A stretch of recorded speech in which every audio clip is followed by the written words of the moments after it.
저는 작은 시골 마을에 살고 있어요.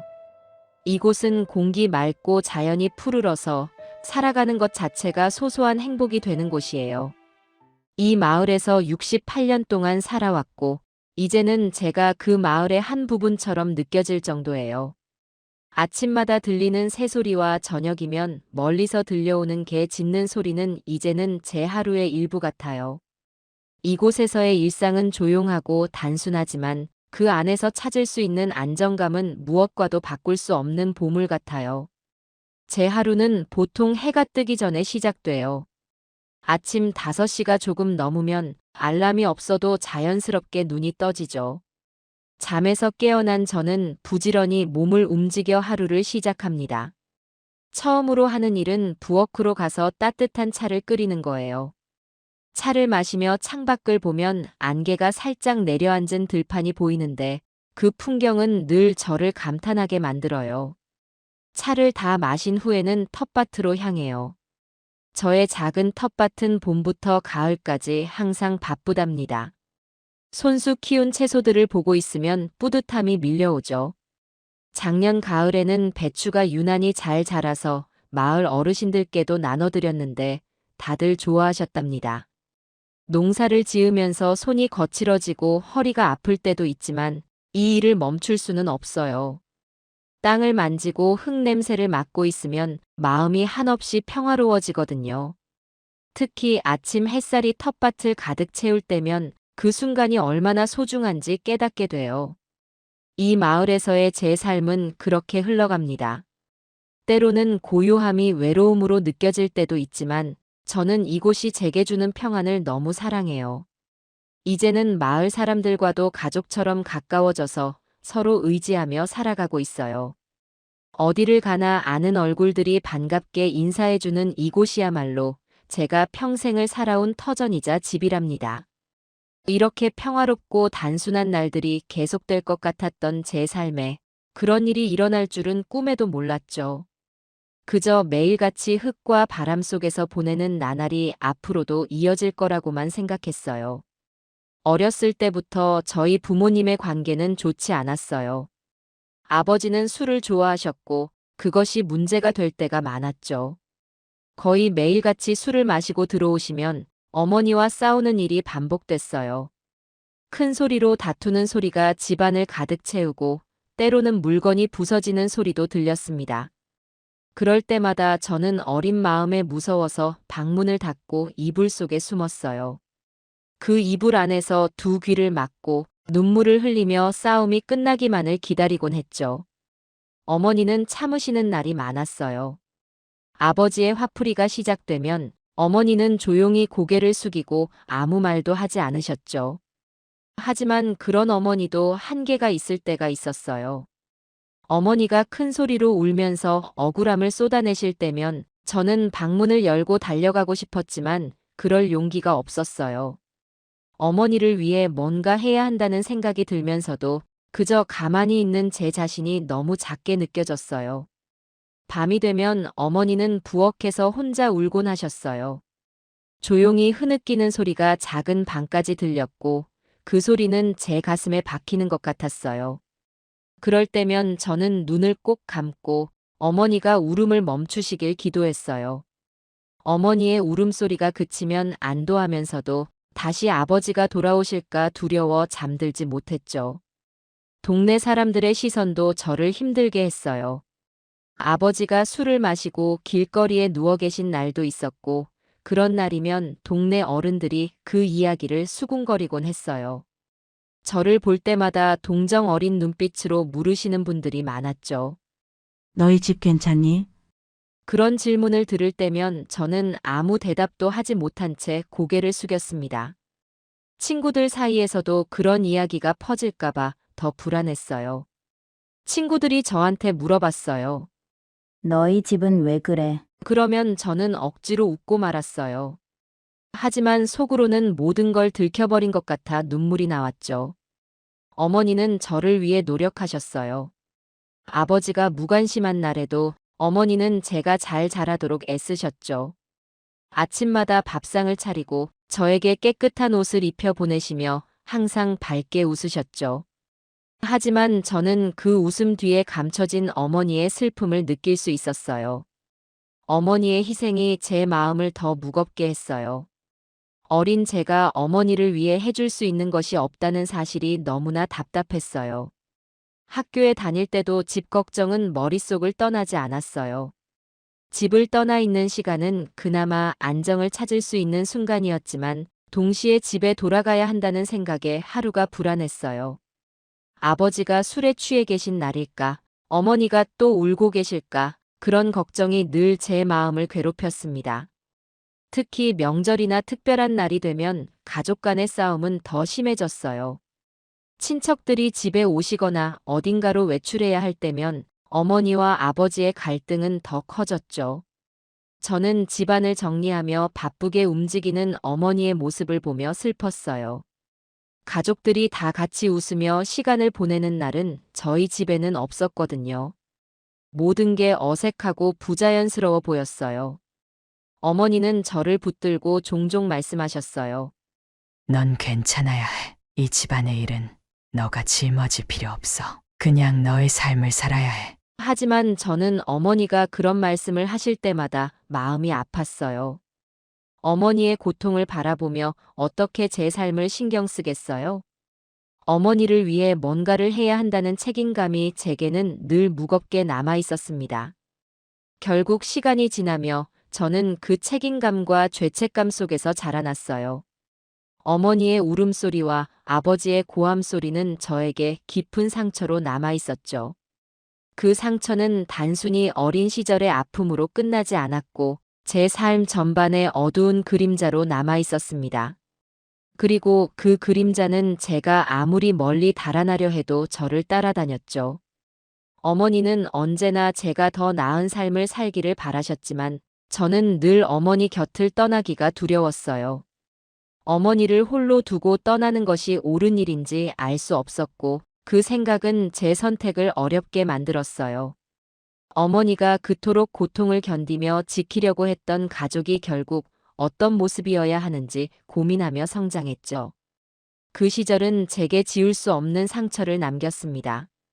어머니의 눈물과 희생, 아버지의 무관심과 분노는 어린 제게 너무나 큰 충격이었어요. 그 어두운 기억들은 제가 성장하면서도 마음속 깊이 새겨져 있었고 앞으로의 선택에 영향을 주었습니다.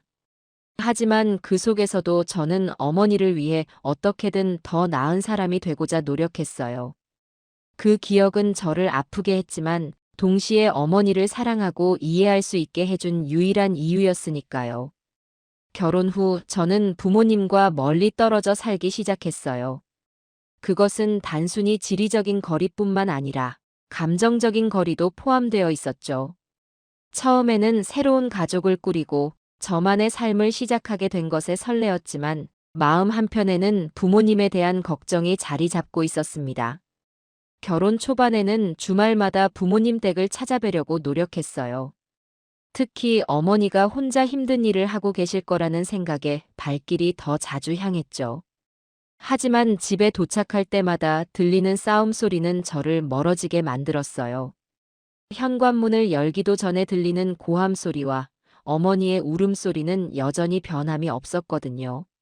아버지는 여전히 술을 마시고 어머니를 몰아세우셨고 어머니는 그런 아버지의 화를 참아내려 하면서도 눈물을 흘리셨죠.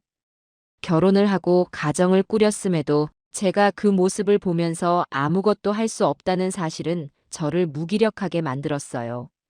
매번 그런 집안 분위기를 보고 돌아오는 길은 더 길게 느껴졌고 마음 한구석이 텅 빈 것처럼 허전했어요. 명절은 더 큰 시련이었어요. 가족끼리 한데 모여 즐거운 시간을 보내야 할 날이었지만 저희 가족에게는 늘 싸움의 시작이 되는 날이었죠. 설날이나 추석이 되면 어머니는 그날도 새벽부터 음식 준비를 하시며 분주히 움직이셨고 아버지는 어김없이 술을 드셨어요. 손님들 앞에서 아무 일 없는 척하는 것도 잠시, 대화는 점점 어긋나기 시작했고 결국에는 큰 싸움으로 번지곤 했어요. 한 번은 설날에 찾아갔다가 도저히 참을 수 없는 일을 목격했어요. 아버지가 술에 취해 화를 내며 어머니에게 물건을 던지시는 모습을 본 거예요. 어머니는 고개를 숙이며 아무 말도 하지 않으셨지만 저는 그 장면이 도저히 눈뜨고 볼 수 없었습니다. 결국 저는 아무 말도 하지 않고 어린 아들을 데리고 그 집을 나왔어요. 차를 타고 집으로 돌아오는 길, 아들은 아무것도 이해하지 못한 채 조용히 잠들었고 저는 운전대에 고개를 떨군 채 한참을 울었습니다. 그 사건 이후로 저는 부모님 집을 찾는 횟수를 점점 줄이게 되었어요. 어머니께서는 왜 자주 오지 않냐고 물었지만 저는 그저 일이 바쁘다는 핑계를 댔어요. 사실은 그 집에 들어갈 때마다 느껴지는 무거운 공기가 견딜 수 없었기 때문이었죠. 하지만 그런 제 선택이 옳은 것이었는지에 대해서는 늘 마음에 걸렸어요. 어머니를 혼자 두고 있다는 죄책감이 점점 더 깊어졌습니다. 어머니와의 통화는 점점 더 짧아졌어요. 어머니는 항상 밝게 말씀하시려고 했지만 목소리 사이사이에 묻어나는 피로와 슬픔은 숨길 수 없었죠. 넌 걱정 말고 잘 살아라. 여기 괜찮다. 라고 하실 때마다 제가 어머니를 돕지 못하고 있다는 자책이 더 커졌습니다. 어머니가 힘든 일을 혼자 견디고 계시다는 사실을 알면서도 저는 그 상황에서 도망치고 있었으니까요. 시간이 지나면서 어머니와의 대화는 점점 더 적어졌고 방문 횟수도 명절로 한정되었어요. 그마저도 부모님의 싸움을 지켜보는 시간이 될 때가 많았죠. 저는 더 이상 그 환경을 감당할 수 없었고 그럴수록 어머니와 멀어진다는 느낌은 더 강해졌습니다. 마음속에서는 어머니를 이해하려고 애쓰면서도 제 한계에 부딪힌 것 같아 괴로웠어요. 제가 부모님 집을 떠날 때마다 어머니는 항상 현관문까지 나와서 손을 흔드셨어요. 조심히 가라. 그 말씀 속에는 무언가 전하지 못한 마음이 담겨 있었던 것 같아요. 하지만 저는 어머니의 마음을 받아들이기엔 제 자신이 너무 부족하다고 느꼈습니다. 그저 어머니가 그 집 안에서 살아가는 고통을 견디시는 동안 저는 멀리 떨어져 있는 것이 더 편하다고 스스로를 속였던 거죠. 저는 가끔 혼자 있을 때 어머니의 모습을 떠올리곤 했어요. 혼자 부엌에서 음식 준비를 하시던 모습, 손끝이 거칠어질 만큼 집안일에 지치신 모습이 눈에 선했습니다. 하지만 그러면서도 어머니께 돌아가지 못하는 저 자신이 너무나 초라하게 느껴졌어요. 어머니께는 제가 도움이 되지 못한다는 사실이 부끄러웠죠. 결혼 이후 저는 부모님과의 관계에서 조금씩 거리를 두었지만 그 거리는 늘 저를 따라다녔어요. 어머니를 위해 더 나은 삶을 살겠다고 다짐했지만 그 다짐은 제 안에서 늘 어머니를 향한 죄책감과 아픔으로 뒤섞였습니다. 어머니와 멀어지려 애쓸수록 마음은 더 무거워졌고 저는 그 거리 속에서 혼자 괴로워하며 시간을 보냈어요. 이렇게 부모님과 멀어지게 된 선택이 옳았는지에 대한 의문은 지금도 제 마음속에 남아 있습니다. 저는 어머니를 이해하고 어머니를 위해 무엇이든 하고 싶었지만 그 모든 마음은 그때의 현실에서 벗어나지 못한 채 시간이 흘렀죠. 결국 그 거리는 제가 어머니를 위해 더 나은 선택을 하지 못했다는 아픔으로 남아 오늘날까지 저를 짓누르고 있습니다. 제가 40살이 되던 해 삶의 방향이 완전히 바뀌는 충격적인 전화를 받았어요. 봄비가 부슬부슬 내리던 오후였죠. 창문 너머로 빗물이 떨어지는 소리를 들으며 차를 마시고 있을 때 전화벨이 울렸어요. 그 소리가 왜 그리도 무겁게 느껴졌는지 모릅니다. 수화기를 들어보니 들려온 목소리는 다름 아닌 아버지였어요. 아버지가 직접 전화를 주시는 일은 거의 없었기에 전화기 너머로 들려오는 그의 목소리만으로도 이미 이상한 기운을 느꼈어요. 아버지, 무슨 일이세요? 제 질문에 아버지는 단도직입적으로 말씀하셨어요. 우리 미국으로 이민 간다. 그 말은 너무 갑작스러웠고 저는 순간적으로 말을 잃었어요. 고요한 집안의 빗소리만 들렸고 머릿속은 혼란으로 가득 찼어요. 갑자기요? 왜요? 도대체 거기서 뭘 하실 건데요? 저는 다급하게 물었지만 아버지는 그저 할 일이 있다는 말을 반복했어요. 그때 문득 어머니가 떠올랐어요. 엄마는요? 엄마는 동의하셨어요? 아버지의 답 대신 전화기 너머로 들린 건 어머니의 한숨 소리뿐이었어요. 그 한숨은 너무 깊고 무거워서 단어 몇 마디보다 더 많은 걸 말해주는 것 같았죠. 어머니의 목소리는 들리지 않았고 저는 점점 더 불안해졌어요. 어머니는 과연 이 계획에 동의한 걸까? 아니면 그저 체념한 걸까? 아버지는 더 이상 설명하지 않았어요. 우린 준비 다 했으니까 너도 너 일 잘하고 있어라. 그 말은 전혀 위로가 되지 않았어요. 어머니를 떠올릴 때마다 마음 한구석에 무거운 돌이 얹힌 듯 답답했어요. 제가 더 붙잡아야 한다는 생각이 들었지만 어떻게 해야 할지 몰라 그저 수화기를 내려놓고 말았어요. 그렇게 부모님은 미국으로 떠나셨어요. 처음에는 한 달에 한 번이라도 연락이 올 줄 알았어요.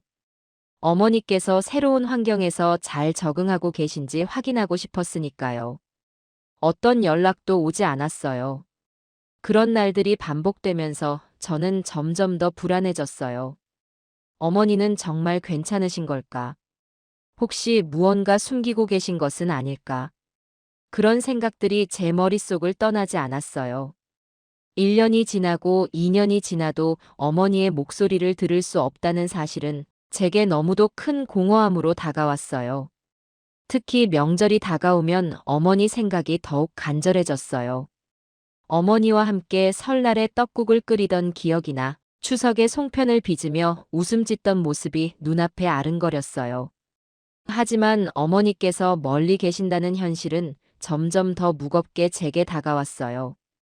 명절날이면 어머니가 차려주셨던 따뜻한 밥상과 환하게 웃으셨던 얼굴이 떠올랐고 그리움과 후회가 한꺼번에 밀려왔어요. 시간이 지날수록 어머니의 얼굴이 점점 흐릿해지는 느낌이 들었어요. 그 모습이 살며시 떠오를 때마다 제가 더 열심히 어머니와의 연결을 유지했어야 한다는 후회가 밀려왔습니다. 하지만 무언가 행동으로 옮기기에는 너무 멀리 떨어져 있었고 스스로 느끼는 무력감이 저를 점점 더 짓눌렀어요. 그렇게 몇 해가 지나면서 어머니와의 관계는 사실상 끊어진 것과 다름없어졌어요. 저는 여전히 어머니가 그곳에서 무사하시기를 바랐지만 제 바람은 점점 더 희미해졌고 현실은 어머니와 저의 연결이 완전히 단절되었다는 사실을 알려주고 있었죠. 그 끊어진 연결은 제가 어머니를 지켜드리지 못했다는 가장 큰 후회로 남아 제 삶의 깊은 그림자를 드리웠습니다. 5년이라는 시간이 흘렀어요. 어머니의 목소리도 듣지 못한 채, 어머니의 안부를 확인하지 못한 채 그렇게 시간이 흘렀죠. 명절마다 어머니를 떠올리며 한숨을 쉬었습니다. 그래도 어머니가 건강하게 잘 지내시리라 믿으려고 애썼어요. 그러던 어느 날 너무나도 오랜만에 아버지로부터 전화가 왔습니다.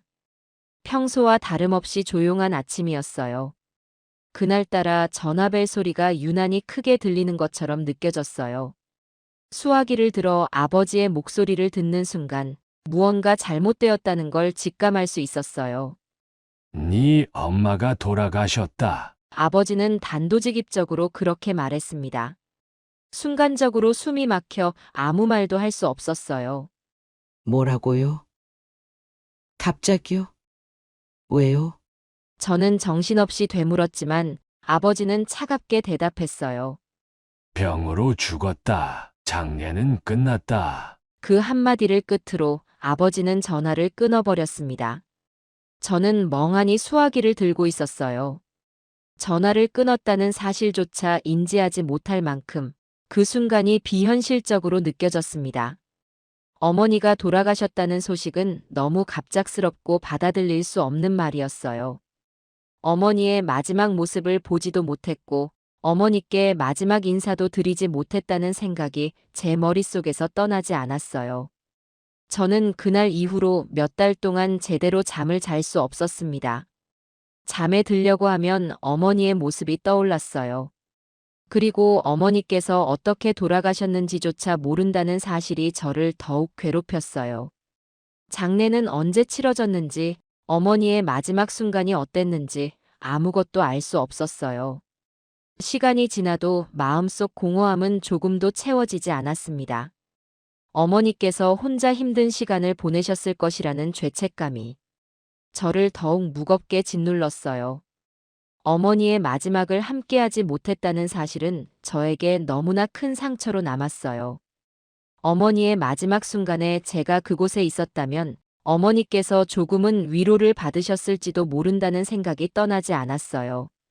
하지만 지금 와서 그런 가정을 해보는 건 아무런 의미도 없다는 걸 알면서도 저는 매일같이 그런 생각에 사로잡혔어요.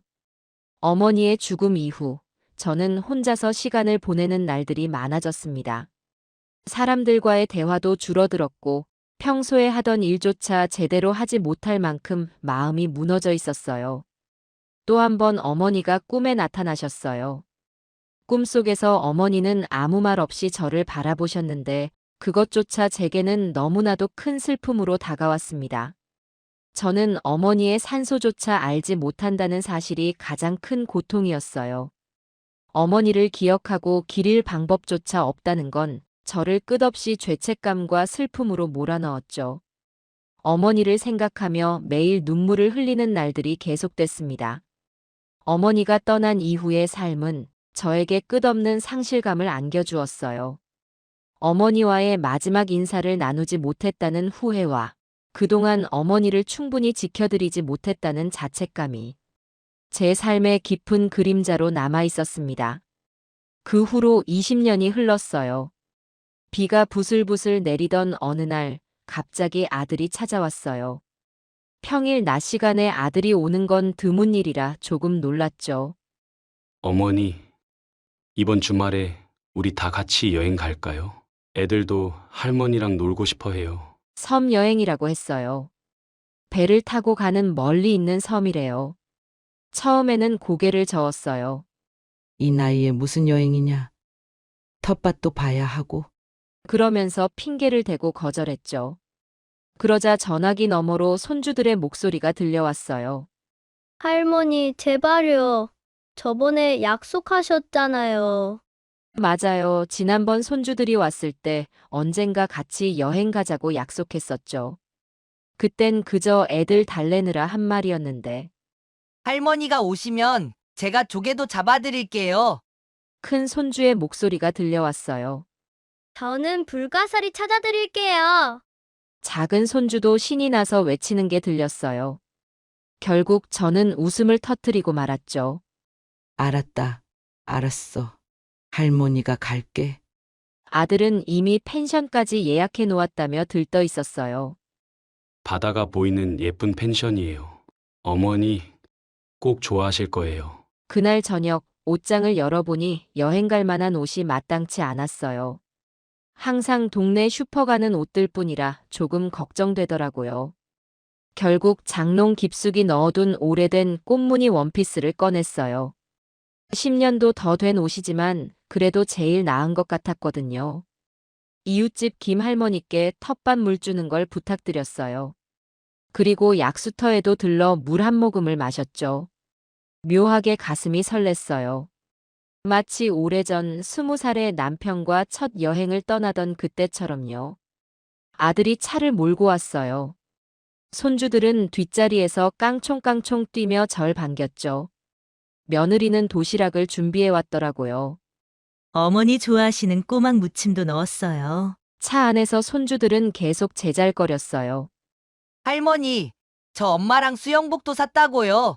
저는 조개 주워서 목걸이 만들 거예요. 그 천진한 목소리를 들으며 저도 모르게 미소가 지어졌어요. 차창 밖으로 지나가는 풍경이 점점 낯설어졌어요. 1시간, 2시간. 꽤 긴 시간을 달렸죠. 잠시 졸다가 깼는데 바다가 보였어요. 푸른 바다와 하늘이 맞닿아 있는 모습이 그렇게 아름다울 수가 없었어요. 어머니, 저기 보이는 게 우리가 갈 섬이에요. 아들이 가리키는 곳에 작은 섬이 보였어요. 바다 위에 떠 있는 보석 같았죠. 배를 타고 섬으로 가는 길, 갈매기들이 우리를 반겼어요. 짭조름한 바닷바람이 얼굴을 스쳤죠. 그때는 정말 몰랐어요. 이 평화로운 여행이 제 인생을 완전히 뒤바꿔 놓을 거라는 걸. 그저 손주들과 함께하는 즐거운 추억이 될 거라고만 생각했죠.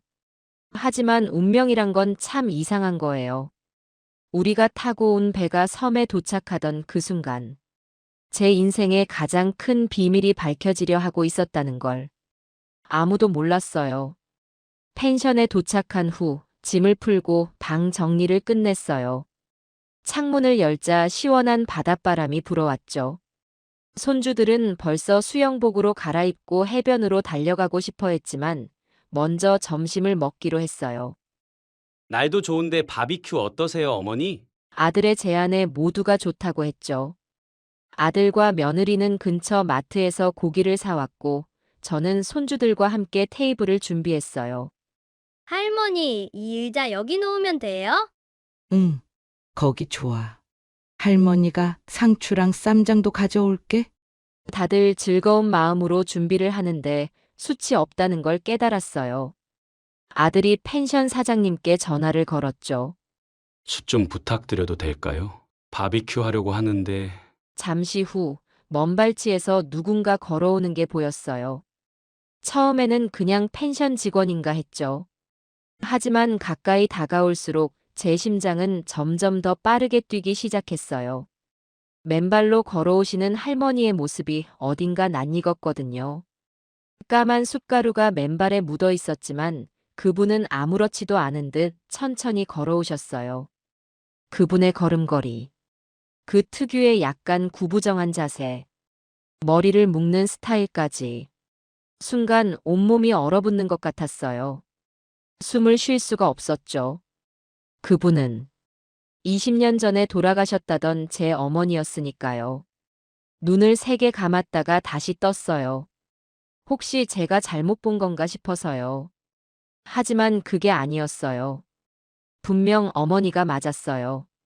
주름이 깊게 패인 얼굴이었지만 그 눈매만큼은 제가 그리워하던 바로 그 모습이었어요. 어릴 적 저를 바라보시던 그 따뜻한 눈빛. 아픈 날 밤새 간호해 주시던 그 사랑이 가득한 눈빛. 결혼식 날 눈물을 글썽이며 절 안아주시던 그때의 눈빛. 그 모든 기억이 한순간에 밀려왔어요. 어머니, 떨리는 목소리로 겨우 말을 꺼냈어요. 하지만 어머니는 제게 아무런 반응도 보이지 않으셨어요.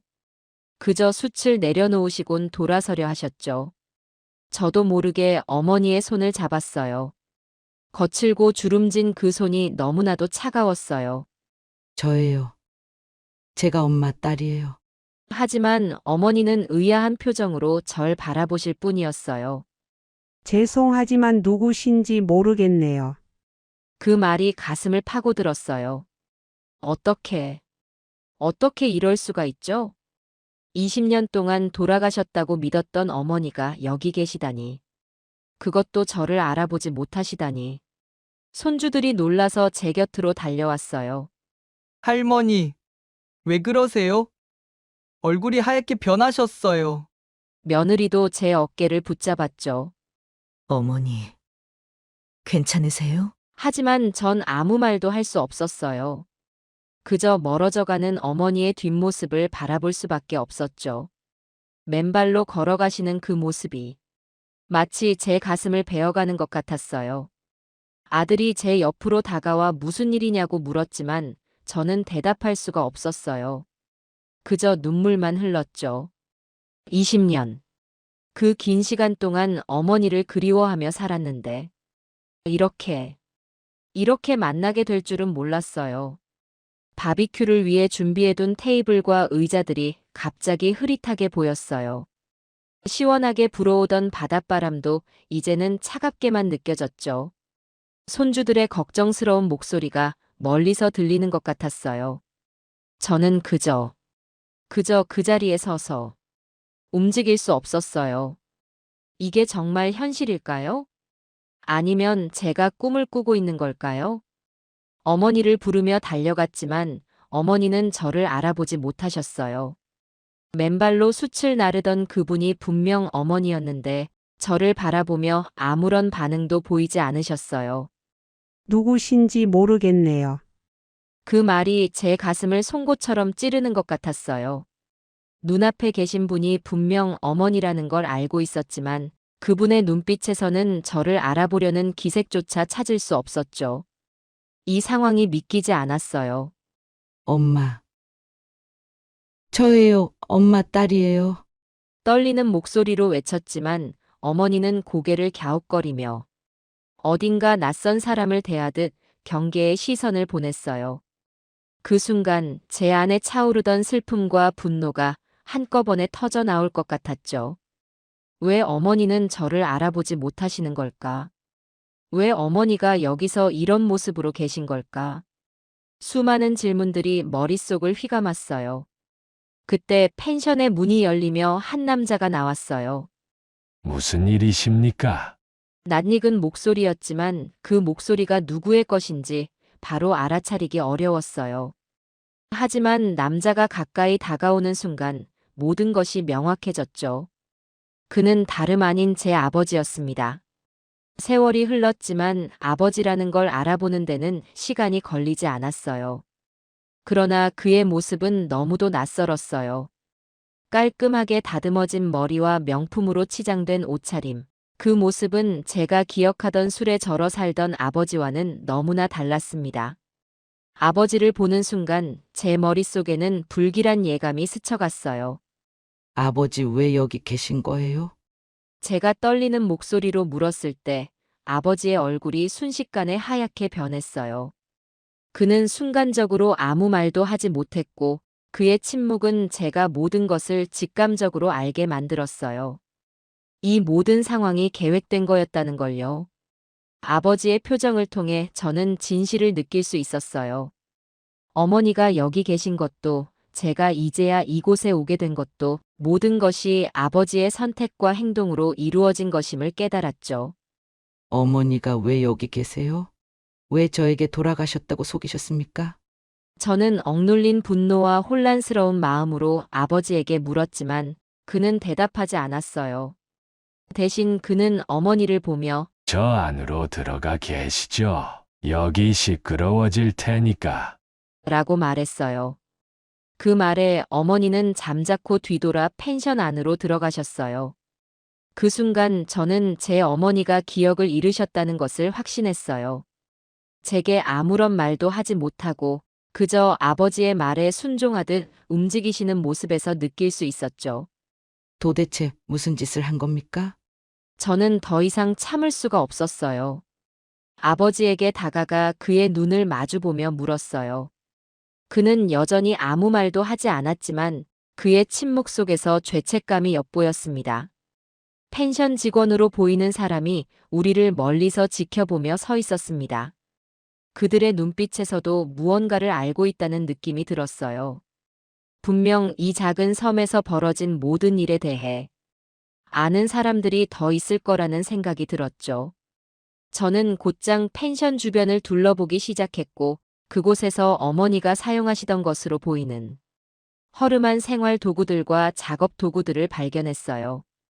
어머니는 이곳에서 일하고 계셨던 거예요. 아니, 더 정확히 말하면 일할 수밖에 없는 상황이셨던 거죠. 저는 어머니의 손을 봤어요. 거칠고 상처투성이었어요. 그 손은 제가 어릴 적 기억하던 어머니의 부드러운 손이 아니었어요. 왜 어머니를 이렇게 만든 겁니까? 저는 아버지에게 소리쳤어요. 하지만 그는 여전히 말이 없었고 그의 침묵은 더 많은 것을 말해주고 있었습니다. 그 순간 저는 모든 진실이 얽힌 실타래처럼 엉켜 있다는 것을 알았어요. 이것은 단순히 우연으로 이루어진 상황이 아니었고 아버지의 계획과 그동안의 행동이 만들어낸 결과였다는 것을요. 모든 것이 서서히 명확해지기 시작했지만 그 과정에서 느낀 혼란은 말로 다 표현할 수 없는 것이었어요. 그때 동네 할머니 한 분이 저를 유심히 바라보시더니 조용히 다가오셨어요. 그쪽, 여기 처음 와본 거지? 저기 펜션에서 나온 사람 아니요? 낯선 질문에 놀란 저는 고개를 끄덕이며 어머니에 대해 물어봤어요. 그러자 할머니는 깊은 한숨을 쉬시더니 작게 속삭이듯 말씀하기 시작했어요. 그분의 첫마디는 저를 충격과 분노로 몰아넣었죠. 그 여자 참 고생 많이 했어요. 저런 인간 때문에. 할머니의 말은 마치 작은 불꽃처럼 제 안의 불안을 확실한 현실로 만들어 주었어요. 아버지가 이곳에서 어머니를 어떻게 대했는지, 그리고 어머니가 어떤 삶을 살아왔는지, 그동안 숨겨져 있던 진실이 서서히 밝혀지기 시작했어요. 할머니는 말하길, 어머니는 이곳에서 하인이나 다름없는 삶을 살고 계셨다고 했어요. 새벽부터 일어나 펜션 손님들의 방을 청소하고 빨래를 하고 펜션 뒤에 있는 밭에서 농사를 짓는 일까지 도맡으셨다고 했죠. 밥은 제대로 챙겨 먹었는지 모르겠네. 그 나이에 새벽부터 밤늦게까지 일만 하더라고. 할머니는 안타까운 눈빛으로 어머니의 삶을 이야기하셨어요. 더 충격적이었던 건 아버지가 어머니를 하인처럼 대하며 무시했다는 사실이었어요. 당신은 내가 고용한 일꾼일 뿐이야. 아버지가 어머니에게 자주 했다는 말이었죠. 그 말이 얼마나 잔인하게 들렸는지 모릅니다. 저는 그 순간에도 이 모든 일이 믿기지 않았어요. 그런 말을 듣고도, 그런 대우를 받고도 어머니께서 그 자리를 떠나지 못하셨다는 사실이 더욱 가슴 아팠어요. 어느 날 어머니가 과로로 쓰러지셨다고 했어요. 할머니는 그날을 생생히 기억하고 계셨어요. 그날은 너무 더운 날이었는데 그 여자가 밭에서 계속 일하더라고. 내가 말렸지. 그만하라고. 그런데도 계속 일했어. 결국 어머니는 밭에서 쓰러지셨고 그 뒤로 병원에 다녀온 후에는 기억을 잃으셨다고 했어요. 기억을 잃었다고 하더라고. 자신이 누군지도 모르는 것 같았어. 그 말을 듣는 순간 제 심장은 얼어붙는 것 같았어요. 어머니가 저를 알아보지 못한 이유가 그 때문이었던 거죠. 어머니는 본인의 딸이 누구인지조차 기억하지 못하는 상황이 되신 거였어요. 기억을 잃은 이후에도 어머니의 삶은 달라지지 않았다고 했어요. 오히려 아버지는 그것을 이용해 어머니를 더 심하게 부리셨다고 했죠. 기억을 잃은 그 여자를 자기 말 한마디로 움직이게 했으니까 아무런 반항도 없고 그냥 시키는 대로 했어. 할머니의 말을 듣는 동안 저는 분노와 슬픔으로 몸이 떨렸어요. 할머니는 한숨을 쉬며 마지막으로 이렇게 말씀하셨어요. 너무 안타까워서 내가 몇 번 말리려고 했는데 그 남자가 너무 단호했어. 저 여자가 여기서 나가면 안 된다고. 어쩔 수 없었지. 그 말을 들으며 저는 더 이상 이 모든 상황을 참을 수 없었어요. 아버지가 저질렀던 짓들을 생각하니 숨이 막힐 것 같았고 어머니께서 얼마나 고통스러운 시간을 보내셨을지 상상조차 할 수 없었죠. 펜션으로 돌아가는 길에 저는 어머니가 이곳에서 보냈을 날들에 대해 머릿속으로 그려볼 수밖에 없었어요. 새벽부터 밤늦게까지 쉬지 못하고 일만 하셨을 어머니의 모습이 떠올랐고 그런 어머니를 홀대하며 모른 척한 아버지의 모습이 떠올랐습니다. 어머니께서 기억을 잃고도 계속해서 일해야 했던 그 시간들, 그리고 그동안 제가 어머니를 만나지 못한 이유가 아버지의 이기적인 계획 때문이었다는 사실이 저를 완전히 무너뜨렸어요. 어머니의 고통을 지켜보지도 그 고통을 나눠주지도 못했다는 사실이 저를 더 괴롭게 만들었죠. 펜션에 도착해 어머니를 다시 만났을 때 그분의 눈에는 여전히 저를 알아보지 못하는 낯설미 가득했어요. 그런 어머니를 보며 저는 그동안 어머니께서 얼마나 외롭고 힘든 시간을 보내셨는지 더 뼈저리게 느낄 수밖에 없었어요. 저는 결심했어요. 이 모든 상황을 바로 잡아야 한다고. 어머니를 더 이상 그 고통 속에 두지 않겠다고. 저는 더 이상 참을 수가 없었어요. 할머니께 들은 이야기가 머릿속에서 떠나지 않았고 눈앞에서 침묵으로 일관하는 아버지의 모습이 저를 폭발 직전으로 몰아갔습니다. 숨을 깊게 들이마셨지만 가슴속에 쌓인 분노와 슬픔은 더 이상 억누를 수 없었어요. 아버지, 어떻게 이럴 수가 있어요? 제 목소리는 떨리고 있었지만 말은 단호하게 나왔어요. 어머니를 죽었다고 속이고 이렇게 노예처럼 부리다니. 도대체 양심이 있으신 거예요? 아버지는 여전히 고개를 들지 않았어요. 그의 침묵이 더 큰 분노를 불러일으켰어요. 저는 한 걸음 더 다가가 그의 얼굴을 똑바로 보며 외쳤습니다. 왜 그러셨어요? 어머니께서 무슨 잘못을 하셨길래 이런 대우를 받아야 했나요? 왜 어머니를 그렇게까지 괴롭히셨냐고요? 그 순간 아버지는 처음으로 고개를 숙이셨어요. 하지만 그것은 진심 어린 사과의 몸짓이 아니었어요. 그의 태도에서 후회나 반성보다는 무언가 숨기고 있다는 느낌이 들었어요. 네 어미가, 그는 낮고 가라앉은 목소리로 말을 이어갔어요. 네 어미가 이혼한다고 해서 이렇게라도 했어. 그 말을 듣는 순간 저는 더 이상 감정을 억누를 수가 없었어요. 이혼이라는 단어가 내뱉어졌을 때 그 말 속에는 아버지의 자격지심과 오만이 가득 담겨 있었습니다. 자신의 자존심을 지키기 위해 아버지는 어머니를 속이고 이곳으로 데려와 기억을 잃은 상태에서도 그녀를 부려먹었던 겁니다. 그 모든 진실이 너무나 분명하게 드러나고 있었죠. 그래서 이렇게라도 했다고요? 그래서 어머니를 죽은 사람으로 만들고 노예처럼 부린 게 당연하다는 말씀이세요? 제 목소리는 한층 더 높아졌고 분노로 가득 찬 눈으로 아버지를 바라봤어요. 그는 여전히 고개를 들지 않았지만 저의 말을 막으려는 듯 손을 내저으며 말했어요. 너가 뭘 알아? 그땐 내가 선택할 수 있는 게 없었어. 선택할 수 있는 게 없었다고요? 그 말이 너무 어이없고 비겁하게 느껴져서 저는 순간적으로 폭발했습니다. 그럼 어머니의 선택은요? 어머니는 이 삶을 원하셨다고 생각해요? 도대체 누구를 위한 선택이었냐고요? 제 말이 이어질수록 아버지의 어깨가 움츠러드는 것이 보였어요. 하지만 그의 표정에는 여전히 후회보다는 방어적인 태도가 남아 있었습니다. 그 순간 저는 참을 수 없다는 것을 깨달았어요. 제 손이 아버지의 뺨을 향해 날아갔습니다. 차갑게 닫힌 그의 입을 열게 할 방법은 그것뿐이라는 생각이 들었죠. 제 손이 그의 얼굴에 닿는 소리가 공기 속에 울렸고 아버지는 얼굴을 감싸며 뒤로 한 걸음 물러섰어요.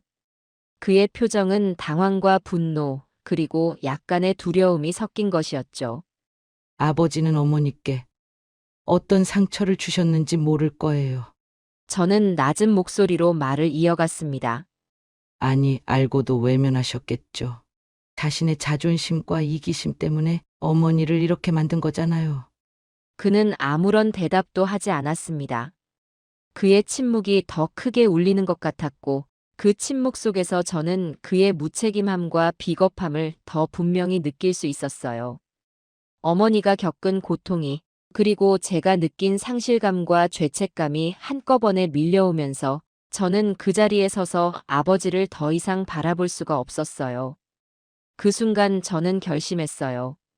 더는 아버지의 변명을 듣지 않겠다고, 그리고 어머니를 이곳에서 반드시 데리고 나가겠다고.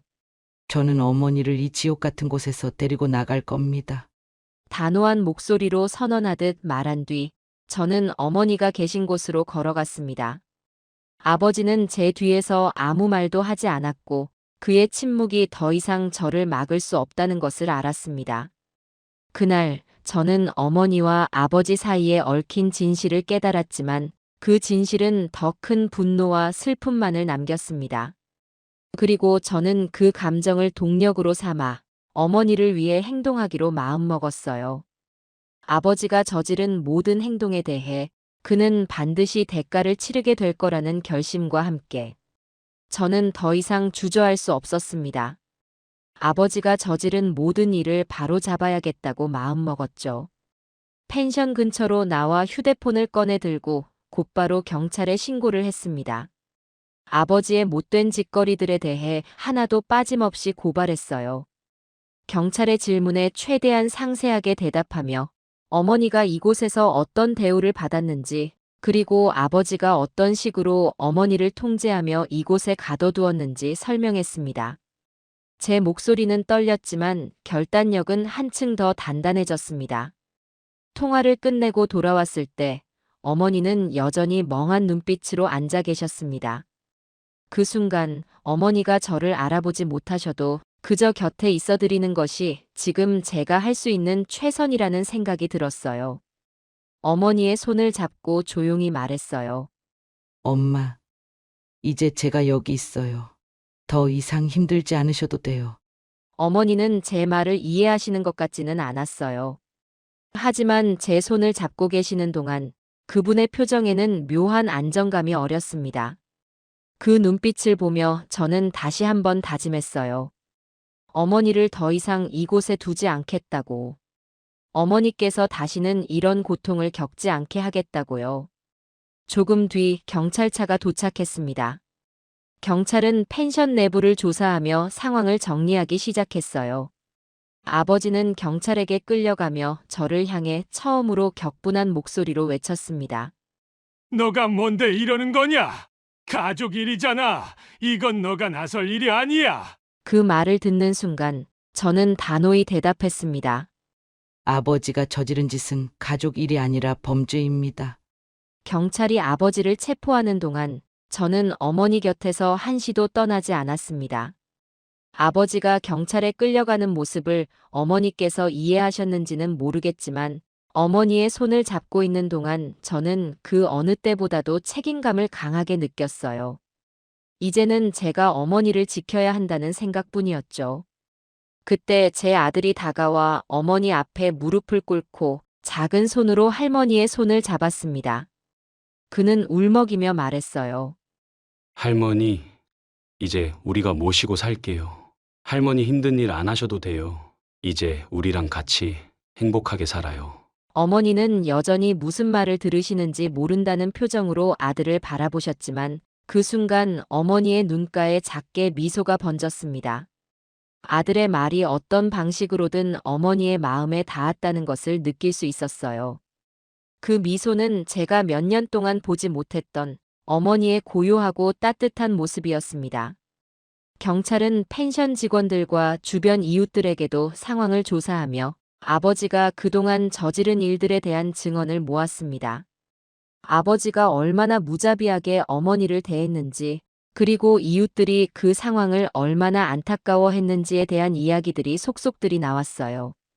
그 과정에서 저는 다시 한번 아버지의 행동에 치가 떨렸습니다. 하지만 동시에 이제 어머니가 더 이상 그 지옥 같은 환경에 머물지 않아도 된다는 안도감도 느꼈어요. 경찰 조사가 마무리된 뒤 저는 어머니를 제 집으로 모셔가기로 했습니다. 어머니는 여전히 낯선 얼굴로 저를 바라보셨지만 손을 놓지 않고 계속 잡고 계셨습니다. 그 손의 온기는 저에게 너무나도 소중하게 느껴졌어요. 그날 저녁 아버지는 경찰서로 이송되었고 저는 어머니와 함께 펜션을 떠나기로 했습니다. 어머니를 차에 태우고 돌아오는 길, 제 아들은 어머니의 손을 꼭 잡고 조용히 울고 있었어요. 저는 그 모습을 보며 결심했어요. 어머니께서 앞으로는 따뜻하고 편안한 삶을 사시도록 제가 모든 것을 바치겠다고요. 그날은 긴 하루였지만 저에게는 정의를 위한 첫걸음이었습니다. 어머니를 위해 그리고 저 자신을 위해 반드시 해야 했던 일이었죠. 이제야 비로소 저는 어머니께 조금이나마 보답할 수 있을 것 같았습니다. 어머니를 제 집으로 모시고 온 첫날, 저는 긴장과 설렘이 뒤섞인 감정을 느꼈어요. 어머니께서 이제는 더 이상 고된 일을 하지 않으셔도 된다는 사실에 안도하면서도 어머니가 이곳에서 편안함을 느끼실 수 있을지 걱정이 앞섰죠. 집에 들어오신 어머니는 낯선 곳에 온 사람처럼 주변을 두리번거리며 조심스럽게 움직이셨어요. 그 모습이 너무나 안타까웠어요. 제 어머니께서 살던 집처럼 편안하게 느껴지게 만들고 싶었죠. 저는 매일 아침 일찍 일어나 따뜻한 국을 끓이고 밥상을 차렸어요. 엄마, 아침이에요. 드셔야죠. 저는 어머니를 부르며 부드럽게 미소 지었지만 어머니는 여전히 경계하듯 저를 바라보셨어요. 낯선 사람을 대하듯 어색한 표정을 짓는 어머니의 모습에 제 가슴이 또 한 번 무너지는 것 같았어요. 그럼에도 저는 포기하지 않았습니다. 어머니와 함께하는 매 순간을 소중히 여기며 정성을 다하기로 마음먹었어요. 어머니의 손을 잡고 산책을 나가기도 하고 옛날에 찍은 사진들을 꺼내 보여드리며 추억을 이야기했어요. 엄마, 이 사진 기억나세요? 이때 우리가 마을 축제에서 찍은 거잖아요. 엄마가 한복 입고 정말 예쁘셨던 날이에요. 하지만 어머니는 사진을 바라보며 조용히 고개를 저으셨어요. 기억이 나지 않는다는 뜻이었죠. 그럴 때마다 저는 속상했지만 겉으로는 밝게 웃으며 계속 이야기를 이어갔어요. 괜찮아요, 엄마. 제가 다 기억하고 있으니까. 그날 정말 행복했어요. 엄마가 해주신 떡볶이도 정말 맛있었고요. 시간이 지나면서 어머니는 조금씩 마음을 열기 시작하셨어요. 처음에는 제 손길을 피하셨지만 어느 순간부터는 제가 손을 내밀면 가만히 잡아주셨어요. 식탁에 앉아 계실 때도 제가 음식을 가져다 드리면 어느새 조용히 고개를 끄덕이며 드시기 시작하셨어요. 그런 작은 변화들이 저에게는 너무나 큰 희망처럼 느껴졌어요. 의사 선생님은 어머니께서 기억을 되찾으실 가능성이 있다고 하셨어요. 시간이 걸릴 수도 있고 완전히 돌아오지 않을 수도 있습니다. 하지만 긍정적인 환경과 자극이 있다면 가능성이 높아질 겁니다. 그 말을 듣고 저는 더욱더 어머니와 함께하는 시간을 소중히 여기기로 했어요. 매일같이 어머니와 대화를 나누며 과거의 추억들을 하나하나 풀어냈어요. 제가 어릴 때 어머니와 함께했던 순간들, 어머니께서 만들어주셨던 따뜻한 음식들, 그리고 어머니의 웃음이 제게 얼마나 큰 위로가 되었는지를 이야기했어요. 어머니는 그런 이야기를 들으며 가끔씩 고개를 끄덕이셨고 때로는 눈가가 촉촉해지기도 했어요. 그러던 어느 날 어머니께서 갑자기 저를 바라보며 작은 목소리로 말씀하셨어요. 미영아, 그 순간 저는 멈춰섰습니다. 어머니께서 제 이름을 부르신 거였어요. 믿기지 않을 정도로 기쁜 순간이었죠. 눈물이 주체할 수 없이 흘러내렸어요. 엄마, 제 이름 기억나세요? 저는 울면서 어머니의 손을 꼭 잡았어요. 어머니는 잠시 망설이는 듯 하더니 고개를 끄덕이며 흐릿한 미소를 지으셨어요. 그 미소는 제가 수년 동안 보지 못했던 제 어머니의 따뜻한 모습이었어요. 그날 이후 어머니께서는 조금씩 더 많은 것들을 기억해내기 시작하셨어요. 너 어릴 때 감기 걸렸을 때 내가 끓여줬던 미역국 기억나니? 그 말에 저는 웃으며 대답했어요. 그럼요, 엄마. 그 미역국 덕분에 금방 나았어요. 이제는 어머니와 함께 웃는 날이 점점 늘어나고 있어요. 아들이 할머니에게 장난을 치면 어머니는 부드럽게 웃으시며 손주를 쓰다듬어 주시곤 하세요. 그 모습을 보면서 저는 어머니의 삶이 다시 따뜻함으로 채워지고 있다는 걸 느낄 수 있었어요. 물론 어머니의 기억이 완전히 돌아온 것은 아니에요. 하지만 중요한 건 어머니께서 다시 가족과 함께 웃으실 수 있다는 점이에요. 그리고 저희 가족 모두가 그 웃음을 위해 무엇이든 할 준비가 되어 있다는 사실이에요. 어머니가 제 이름을 부르시던 그날, 저는 제 인생에서 가장 큰 선물을 받은 것 같은 기분이 들었어요. 그 순간의 기쁨과 감격은 말로 다 표현할 수 없었죠. 이제 우리는 새로운 삶을 시작했어요. 어머니를 제 집으로 모신 뒤 우리 가족은 조금씩 일상의 평온을 되찾아갔어요. 어머니는 매일 아침 저와 함께 텃밭으로 나가세요. 텃밭에서 자라고 있는 채소들을 바라보시는 어머니의 표정은 예전처럼 일꾼이 아닌 사랑받는 가족으로서의 안정감이 느껴졌어요.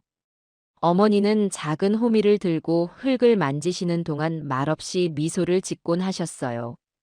그 모습은 어린 시절, 어머니가 늘 저를 위해 일하던 모습을 떠올리게 했지만 이제는 전혀 다른 의미로 다가왔어요.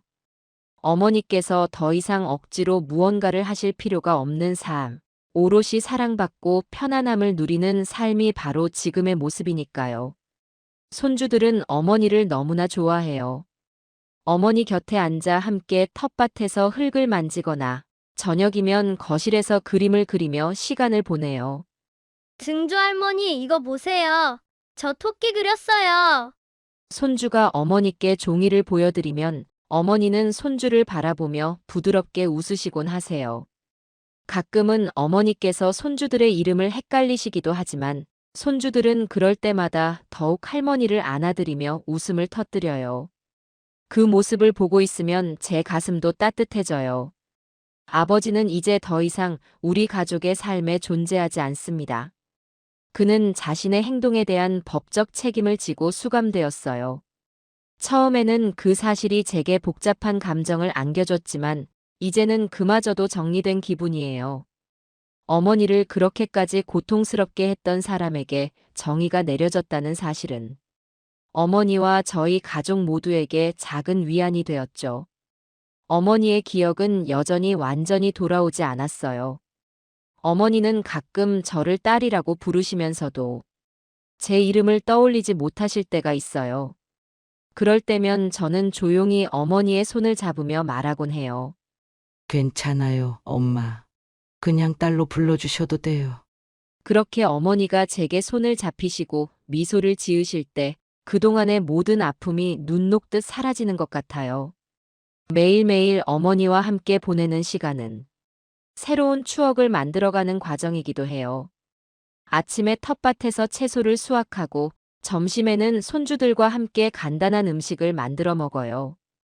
어머니는 예전처럼 요리를 하지 않으시지만 옆에서 재료를 만지며 가끔 작은 조언을 해주세요. 여기엔 조금 더 간을 해야지. 그래야 맛이 맞아. 그럴 때마다 저는 어머니의 말을 따라 음식을 만들고 함께 웃으며 식탁에 앉아요. 어머니께서는 여전히 과거를 완전히 기억하시지는 못하지만 가끔 저와 함께 찍은 옛날 사진을 보시며 이때 참 좋았지. 라고 말씀하실 때가 있어요.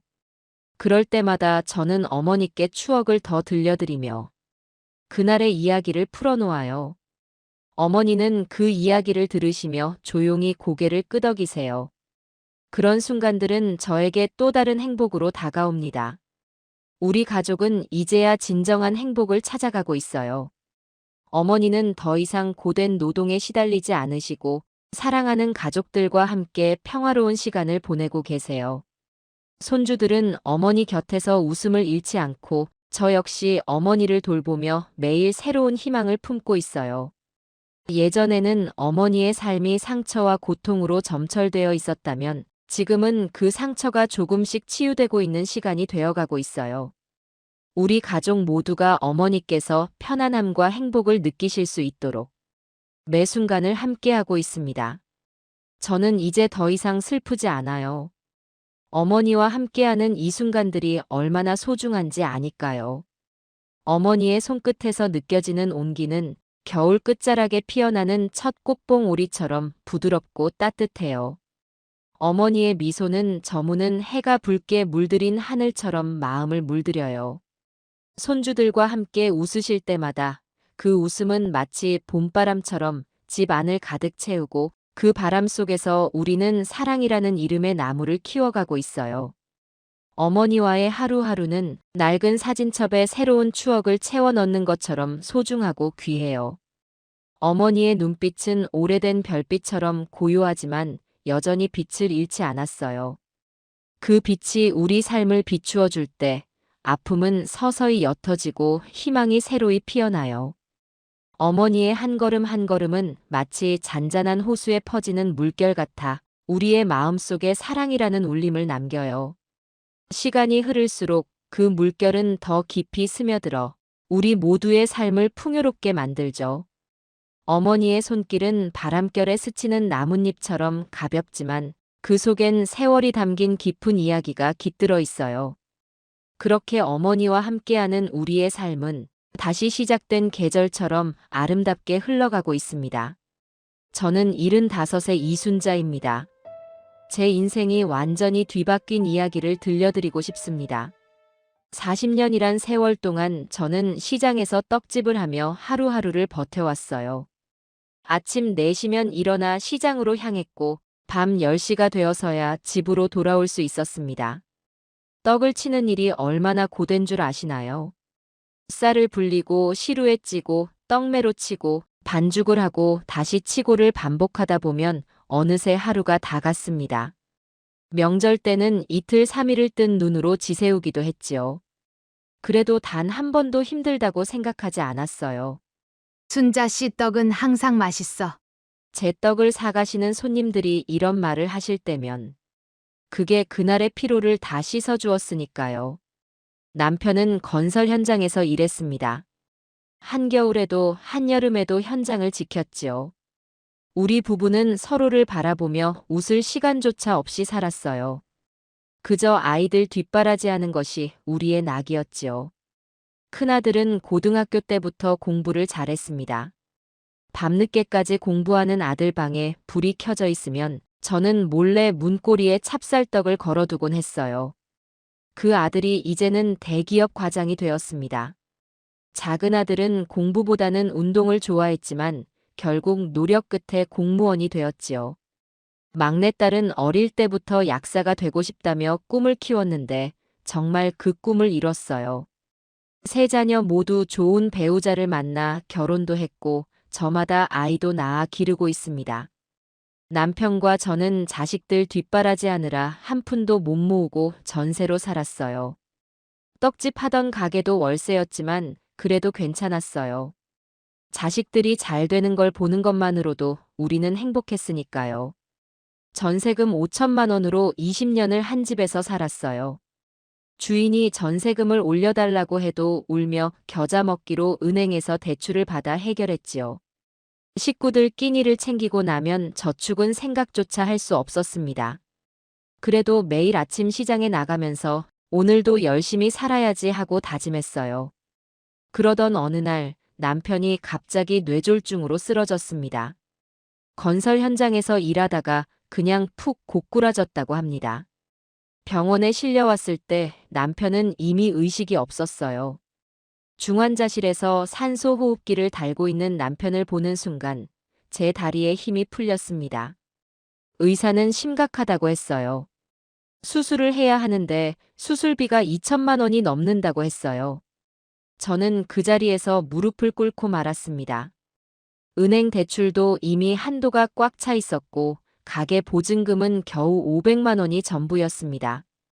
떨리는 손으로 자식들에게 전화를 걸었어요. 엄마, 지금 중요한 회의 중이야. 큰아들은 전화를 받자마자 이렇게 말했어요. 지금 업무가 너무 바빠. 나중에 전화 드릴게. 작은아들은 이런 말만 남기고 전화를 끊어버렸습니다. 막내딸은 받지도 않았어요. 결국 이자가 높은 대출을 받아서 수술비를 맞추기로 했습니다. 1년 동안 병원과 집을 오가며 남편을 간호했어요. 중환자실, 일반 병실, 재활병원을 전전하며 병원비는 산더미처럼 쌓여갔습니다. 자식들은 그제서야 하나둘 병원을 찾아왔어요. 하지만 그들이 온 것은 간병이나 돕기 위해서가 아니었습니다. 병원비를 어떻게 나눠낼 것인지 싸우기 위해서였지요. 너가 좀 내. 약 사면서 이것밖에 못 내나? 나도 애들 학원비 내야 하는데 이걸 어떻게 감당해. 저는 그저 벽만 바라보고 있었습니다. 결국 남편은 1년 만에 세상을 떠났습니다. 장례식장에서도 자식들은 비용 문제로 티격태격했어요. 낙골당이 낫지 않나? 아빠인데 수목장이 낫지. 근데 누가 돈 내는데? 결국 장례 비용까지 들어가면서 저는 완전히 빈털터리가 되고 말았습니다. 남편이 떠나고 나서 저는 한동안 멍하니 창밖만 바라보며 지냈어요. 밥을 먹어도 맛을 모르겠고 잠을 자도 잔 것 같지 않았죠. 우울증이라는 게 이런 거구나 싶었어요. 약을 먹어도 소용이 없었죠. 매일 아침 눈을 뜨면 남편이 쓰러졌다는 전화를 받았던 그 순간이 떠올랐어요. 장례를 치르고 나니 돈이 바닥났다는 게 실감이 나더라고요. 은행에서는 매일같이 독촉 전화가 왔죠. 전세대출 이자라도 갚아주셔야 합니다. 은행원의 목소리는 날이 갈수록 차가워졌어요. 집을 나올 수밖에 없었어요. 대출 받은 거 갚고 나니 남은 돈이 얼마 되지도 않더군요. 가게 주인은 더 심했죠. 이러다가 전기세도 못 내겠네. 장사 접을 거면 빨리 말해요. 결국 오랫동안 지켜온 떡집 문을 닫아야 했어요. 순자 씨, 이제 어디로 가게? 시장 상인들이 저마다 안타까워하며 위로를 건네주셨죠. 아직 정하지도 못했어요. 떡집 정리할 때 나온 돈이라고 해봤자 얼마 안 됐어요. 기계값 받은 게 전부였죠. 전세금 없이 구할 수 있는 집을 알아보는 게 이렇게 힘들 줄 몰랐어요.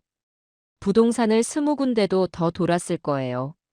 보증금 1,000만 원에 월세 45만 원인데 그나마 이게 제일 싼 거예요. 중개사 말이 맞았어요. 다른 집들은 보증금이 2천만 원은 기본이더라고요. 결국 그 집으로 정했어요. 처음에는 자식들이 가끔 찾아왔어요. 명절이면 을에 오는 줄 알았죠.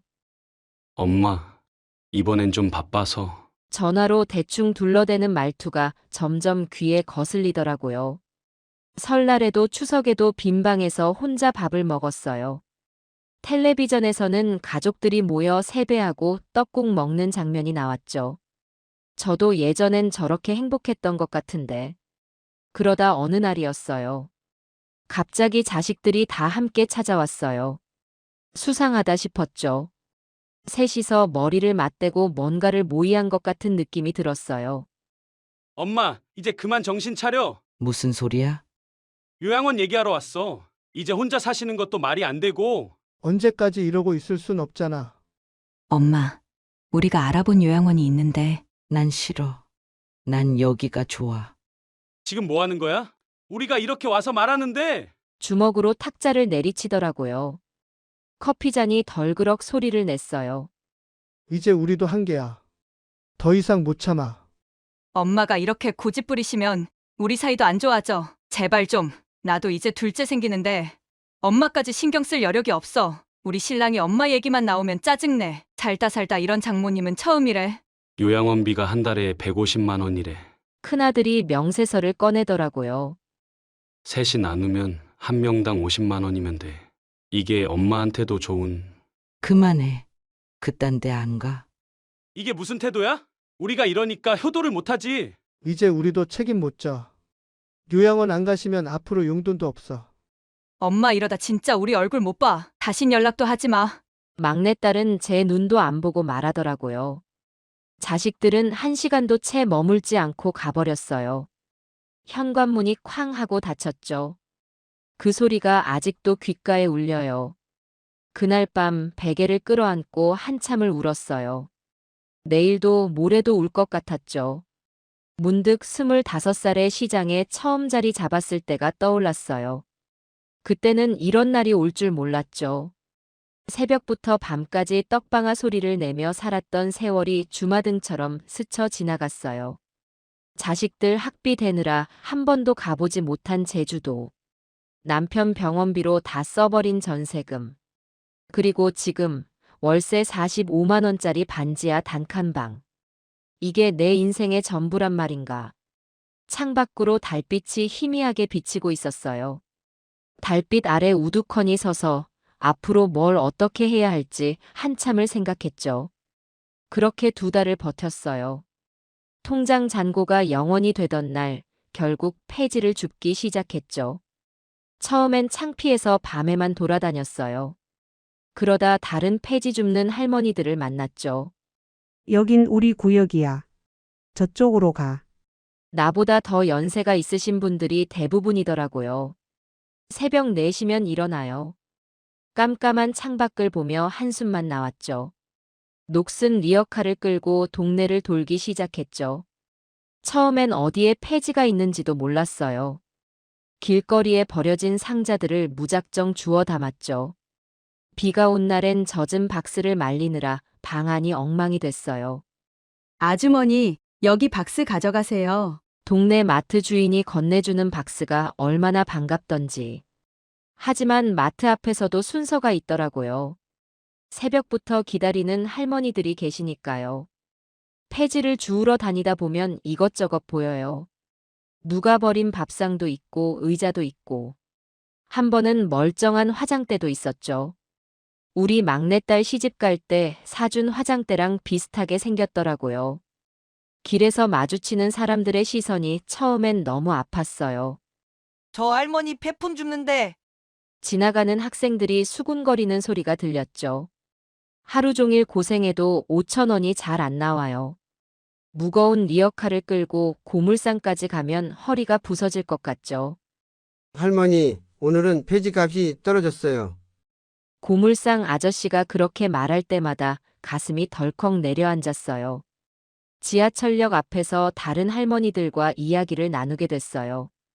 다들 자식 있는 분들이더라고요. 우리 아들은 의사인데 한 할머니는 말끝을 흐리셨어요.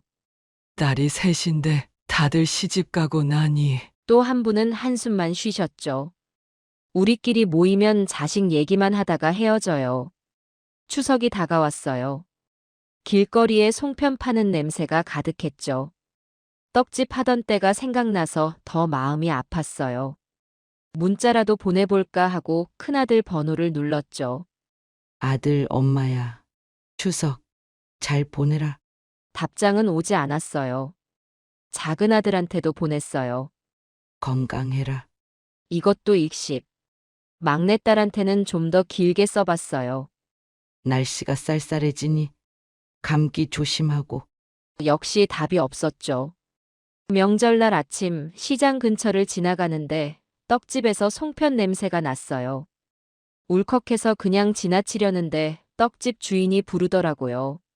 할머니, 이거 좀 드세요. 따뜻한 송편 한 봉지를 주시는데 눈물이 났어요. 저는 괜찮아요. 드세요. 괜찮아요. 그 송편을 들고 집에 와서 혼자 울면서 먹었어요. 자식들은 지금 뭘 하고 있을까? 설마 나처럼 이렇게 혼자는 아니겠지. 폐지를 주우러 다니다 보면 이상한 생각이 들어요. 저기 지나가는 젊은 여자가 우리 딸 같기도 하고, 양복 입은 회사원이 우리 아들 같기도 하고, 그러다 문득 정신 차리면 또 눈물이 나죠. 비 오는 날이면 폐지를 못 주워요.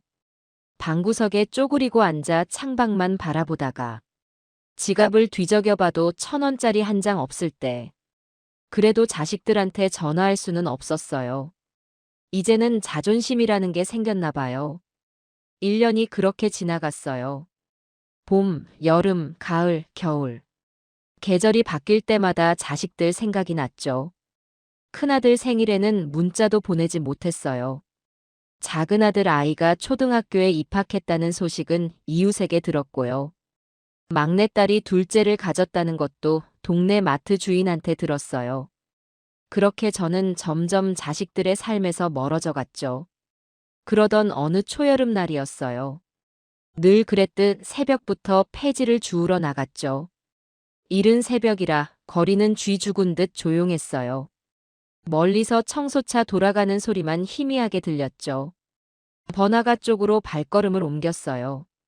평소에는 잘 가지 않는 곳이었는데 그날따라 왠지 그쪽으로 가보고 싶더라고요.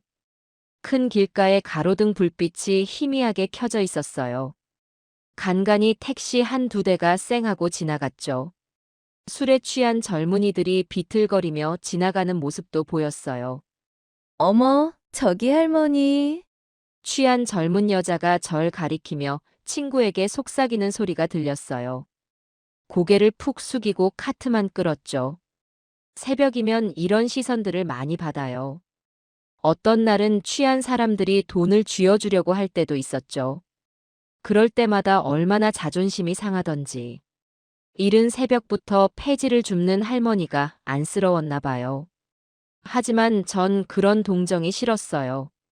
그저 묵묵히 내 할 일을 하면서 살고 싶었죠.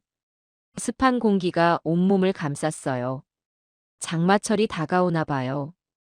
허리를 굽혔다 폈다 하는 게 점점 힘들어졌어요. 무릎도 시큰거리고 손목도 아팠죠. 그래도 오늘은 꼭 10,000원은 벌어야 했어요. 며칠째 라면만 먹어서 그런지 속이 쓰렸거든요. 큰 건물들 사이로 난 골목길로 접어들었어요. 여기 골목 안쪽에 있는 포장마차들이 버리는 박스들이 있거든요. 그런데 그날따라 눈에 띄는 게 있었어요. 번듯한 건물 앞 화단에 무언가 까만 게 떨어져 있더라고요. 처음엔 지나치려고 했어요. 폐지나 빈병도 아닌데 주울 필요 없다고 생각했죠. 그런데 왠지 발길이 자꾸 그쪽으로 향했어요. 가까이 가서 보니 지갑이었어요. 좋은 가죽 냄새가 코끝을 스쳤죠. 비싼 지갑인 게 한눈에 보였어요. 이런 지갑은 백화점 가서도 구경만 했었죠. 잠시 망설이다가 주워들었어요. 새 것처럼 깨끗한 지갑이었어요. 손때 하나 묻지 않은 걸 보니 얼마 안 쓴 것 같았죠. 떨리는 손으로 지갑을 열어봤어요. 현금이 꽤 두툼하게 들어있었어요. 세어보니 300만 원이나 되더라고요. 반들반들한 명함도 한 장 있었죠. 명함을 보는 순간 눈앞이 아찔했어요. 너무나 유명한 대기업 로고가 선명했거든요. 전무라는 직함에 이름이 적혀 있었는데 신문에서 본 적 있는 이름이었어요. 그 회사 회장님 아드님이라고 기사에서 읽었던 기억이 났죠. 순간 어떻게 해야 할지 망설여졌어요. 300만 원이면 월세 6개월치도 더 되는 돈이었어요. 이 돈이면 당장에 끼니 걱정은 덜 수 있을 텐데. 지갑도 비싸 보이니 전당포에 맡기면 훨씬 더 많은 돈이 나올 것 같고. 화단 옆 벤치에 앉아서 한참을 고민했어요. 머릿속이 복잡했죠. 이 돈이면 얼마나 좋을까? 월세 걱정 없이 반년은 살 수 있을 텐데. 라면 말고 제대로 된 밥도 먹을 수 있고. 병원도 가볼 수 있을 텐데.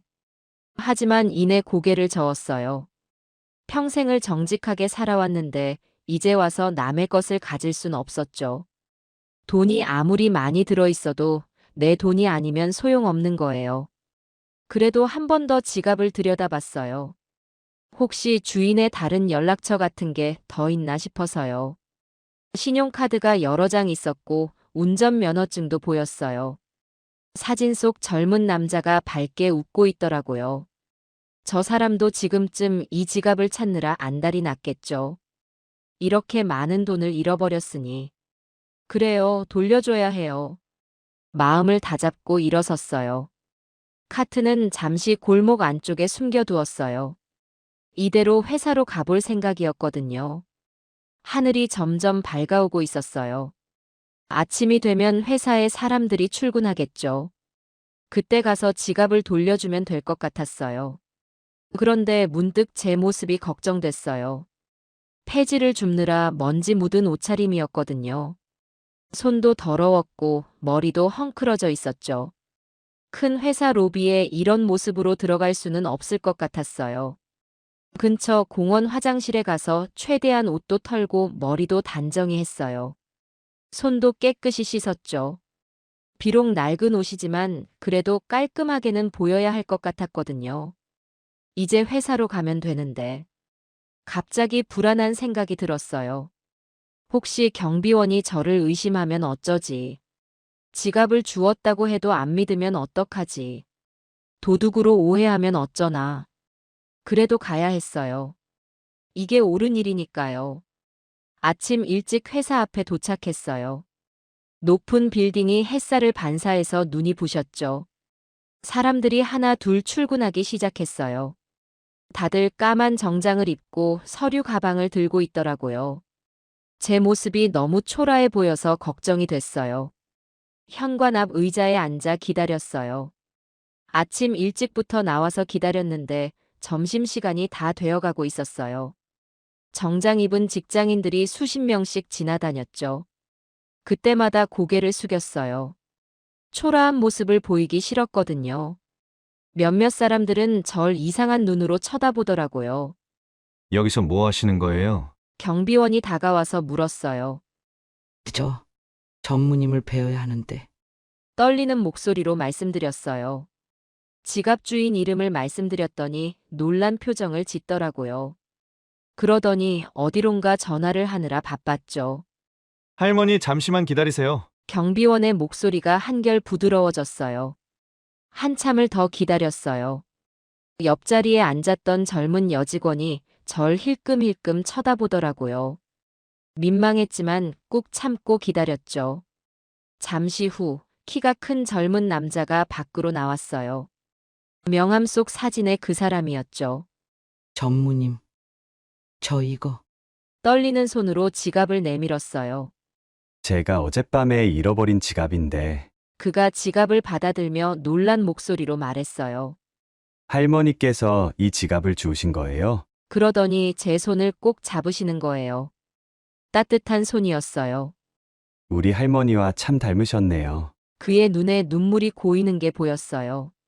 어디 계시는지 제가 댁까지 모셔다 드릴게요. 아니에요. 전 그냥 도망치듯 자리를 피하려는데 그분이 막아섰어요. 할머니, 이렇게 가시면 안 됩니다. 그의 목소리에 진심이 느껴졌어요. 점심이나 같이 하시죠. 제발요. 결국 근처 호텔 식당으로 가게 됐어요. 평생 처음 가보는 곳이었죠. 음식을 주문하면서도 손이 떨렸어요. 할머니, 어떻게 지내시는지 좀 말씀해 주세요. 그의 눈빛이 너무나 따뜻했어요. 이야기를 시작했죠. 남편 병원비로 전세금을 다 써버린 일. 자식들이 등을 돌린 일. 새벽마다 폐지를 주어야 하는 일. 이야기를 하다 보니 눈물이 나더라고요. 그는 끝까지 귀 기울여 들어주었어요. 할머니, 이러시면 안 되는데. 그도 눈시울이 붉어졌어요. 자신의 할머니도 작년에 돌아가셨다고 해요. 할머니 생각이 난다면서 자꾸 눈물을 훔치시는데 저까지 마음이 아팠어요. 밥을 다 먹고 나서야 지갑 속 현금 얘기가 나왔어요. 300만 원이나 되는 돈인데 이렇게 가져다 주시다니. 당연한 일을 했을 뿐이에요. 요즘 세상에 이런 분이 계시다니. 그가 제 손을 꼭 잡았어요. 할머니, 제가 꼭 보답을 해드리고 싶습니다. 아니에요. 그런 거 필요 없어요. 자리에서 일어나려는데 그가 만류했어요.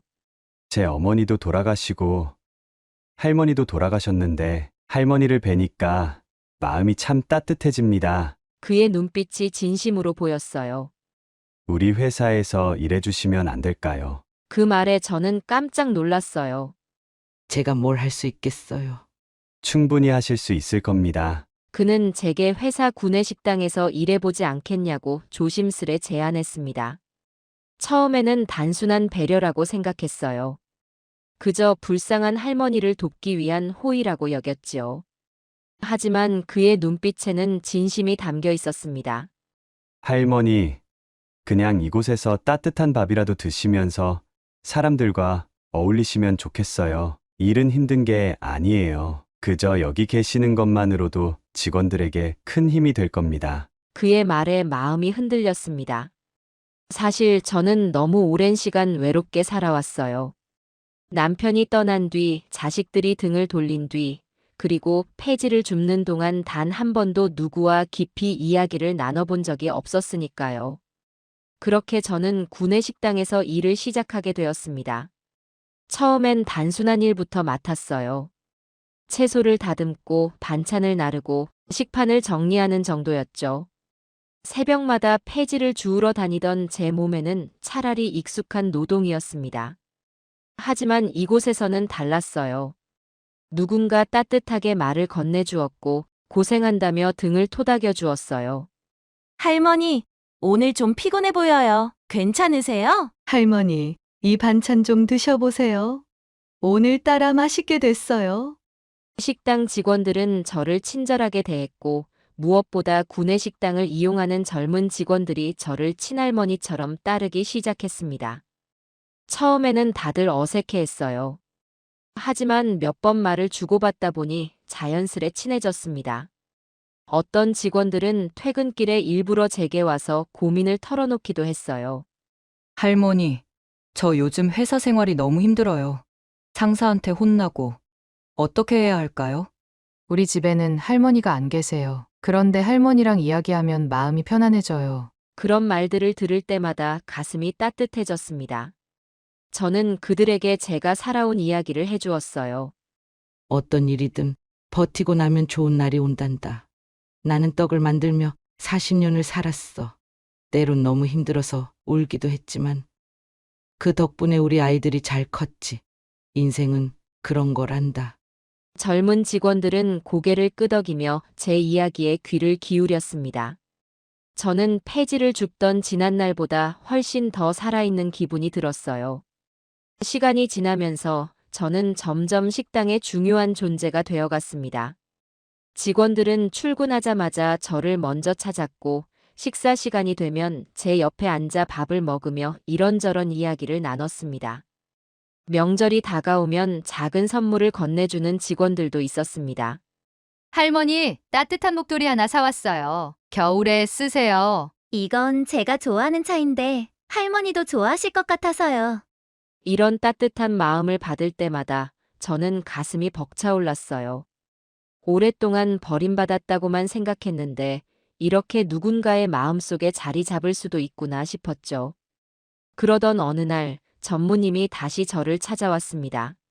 할머니, 시간 괜찮으시면 저랑 어디 좀 가시죠. 그가 저를 데려간 곳은 작은 아파트였습니다. 오래된 건물이었지만 깔끔하고 따뜻한 느낌이 드는 곳이었어요. 그는 미소를 지으며 말했습니다. 이제 여기서 편히 지내세요. 월세 걱정도 하지 마시고요. 저는 너무 놀라 눈물이 흘렀습니다. 이런 호의를 받아도 되는 건지 모르겠어요. 그러자 그가 말했습니다. 할머니가 제 지갑을 주었을 때도 같은 고민을 하셨겠죠. 하지만 결국 옳은 선택을 하셨잖아요. 이건 보답이 아니라 저에게도 의미 있는 일이에요. 그날 이후 저는 새로운 집에서 다시 삶을 시작하게 되었습니다. 아침이면 구내식당으로 출근했고 저를 기다리는 직원들과 인사를 나누며 하루를 보냈어요. 퇴근 후에는 따뜻한 집에서 차를 마시며 창밖을 바라보았어요. 더 이상 반지하 월세방에서 추위에 떨지 않아도 되었고 폐지를 주우러 나가지 않아도 되었습니다. 무엇보다 저는 이제 더 이상 외롭지 않았습니다. 그날도 저는 평소처럼 구내식당에서 일하고 있었어요. 아침 일찍부터 국을 끓이고 반찬을 준비하면서 하루를 시작했지요. 직원들이 점심을 먹으러 올 시간이 가까워지자 식당 안이 하나둘 분주해졌습니다. 그때였습니다. 구내식당 문이 열리더니 직원들이 웅성거리기 시작했어요. 회장님이 오셨다. 순간 식당 안 공기가 바뀌는 걸 느낄 수 있었어요. 회사의 최고 경영자인 회장님이 직접 구내식당을 방문하는 건 흔치 않은 일이었거든요. 직원들이 긴장한 표정으로 허둥대는 사이 저는 조용히 조리대에서 국을 휘젓고 있었어요. 오늘 점심은 된장국인가요? 전무님의 목소리였습니다. 고개를 들어보니 그가 회장님을 모시고 식당 안으로 들어오고 있었어요.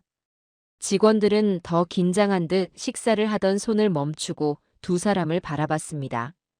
네. 오늘은 직접 끓인 된장국이에요. 멸치랑 다시마로 진하게 육수를 내고 시골에서 공수한 된장으로 만들었어요.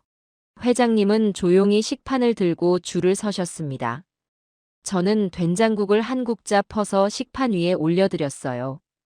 회장님은 자리에 앉아 숟가락을 들었어요. 된장국을 한 입 떠서 드시더니 순간 멈칫하셨어요. 눈을 감고 천천히 씹어 삼키는 모습에서 깊은 감정이 느껴졌어요. 이 맛이 회장님의 얼굴에 감탄과 놀라움이 서렸어요. 이건 우리 어머니가 끓여주시던 된장국 맛이오. 그 말씀을 듣는 순간 저는 뭔가 가슴이 뭉클해지는 기분이 들었어요. 회장님은 한동안 말없이 된장국을 뜨셨고 마치 오래된 기억 속으로 빠져든 듯한 표정을 지었어요. 어머니께서도 이렇게 된장을 직접 띄우셨지요. 멸치랑 다시마로 육수를 내시고 마늘을 살짝 넣어서 감칠맛을 더하셨는데 이 맛이 그때 그 맛입니다. 회장님은 국을 한 숟갈 더 뜨며 미소를 지었어요. 그 모습을 지켜보던 직원들도 놀란 눈으로 저를 바라봤어요. 그날 이후 회장님은 종종 구내식당에 오셨어요. 직원들과 같은 줄에 서서 밥을 받고 제가 만든 음식을 드셨어요. 그럴 때마다 한마디씩 건네셨죠. 이거 직접 만드신 거죠? 역시 정성이 들어간 음식은 다르네요. 그러던 어느 날 회장님은 점심을 드시고 나서 저를 따로 부르셨어요. 할머니, 저희 회사에 중요한 손님이 오는데 특별식을 준비해 주실 수 있겠습니까? 갑작스러운 부탁에 저는 놀랐어요. 제가요? 네. 할머니가 만든 음식에는 정성이 담겨 있습니다.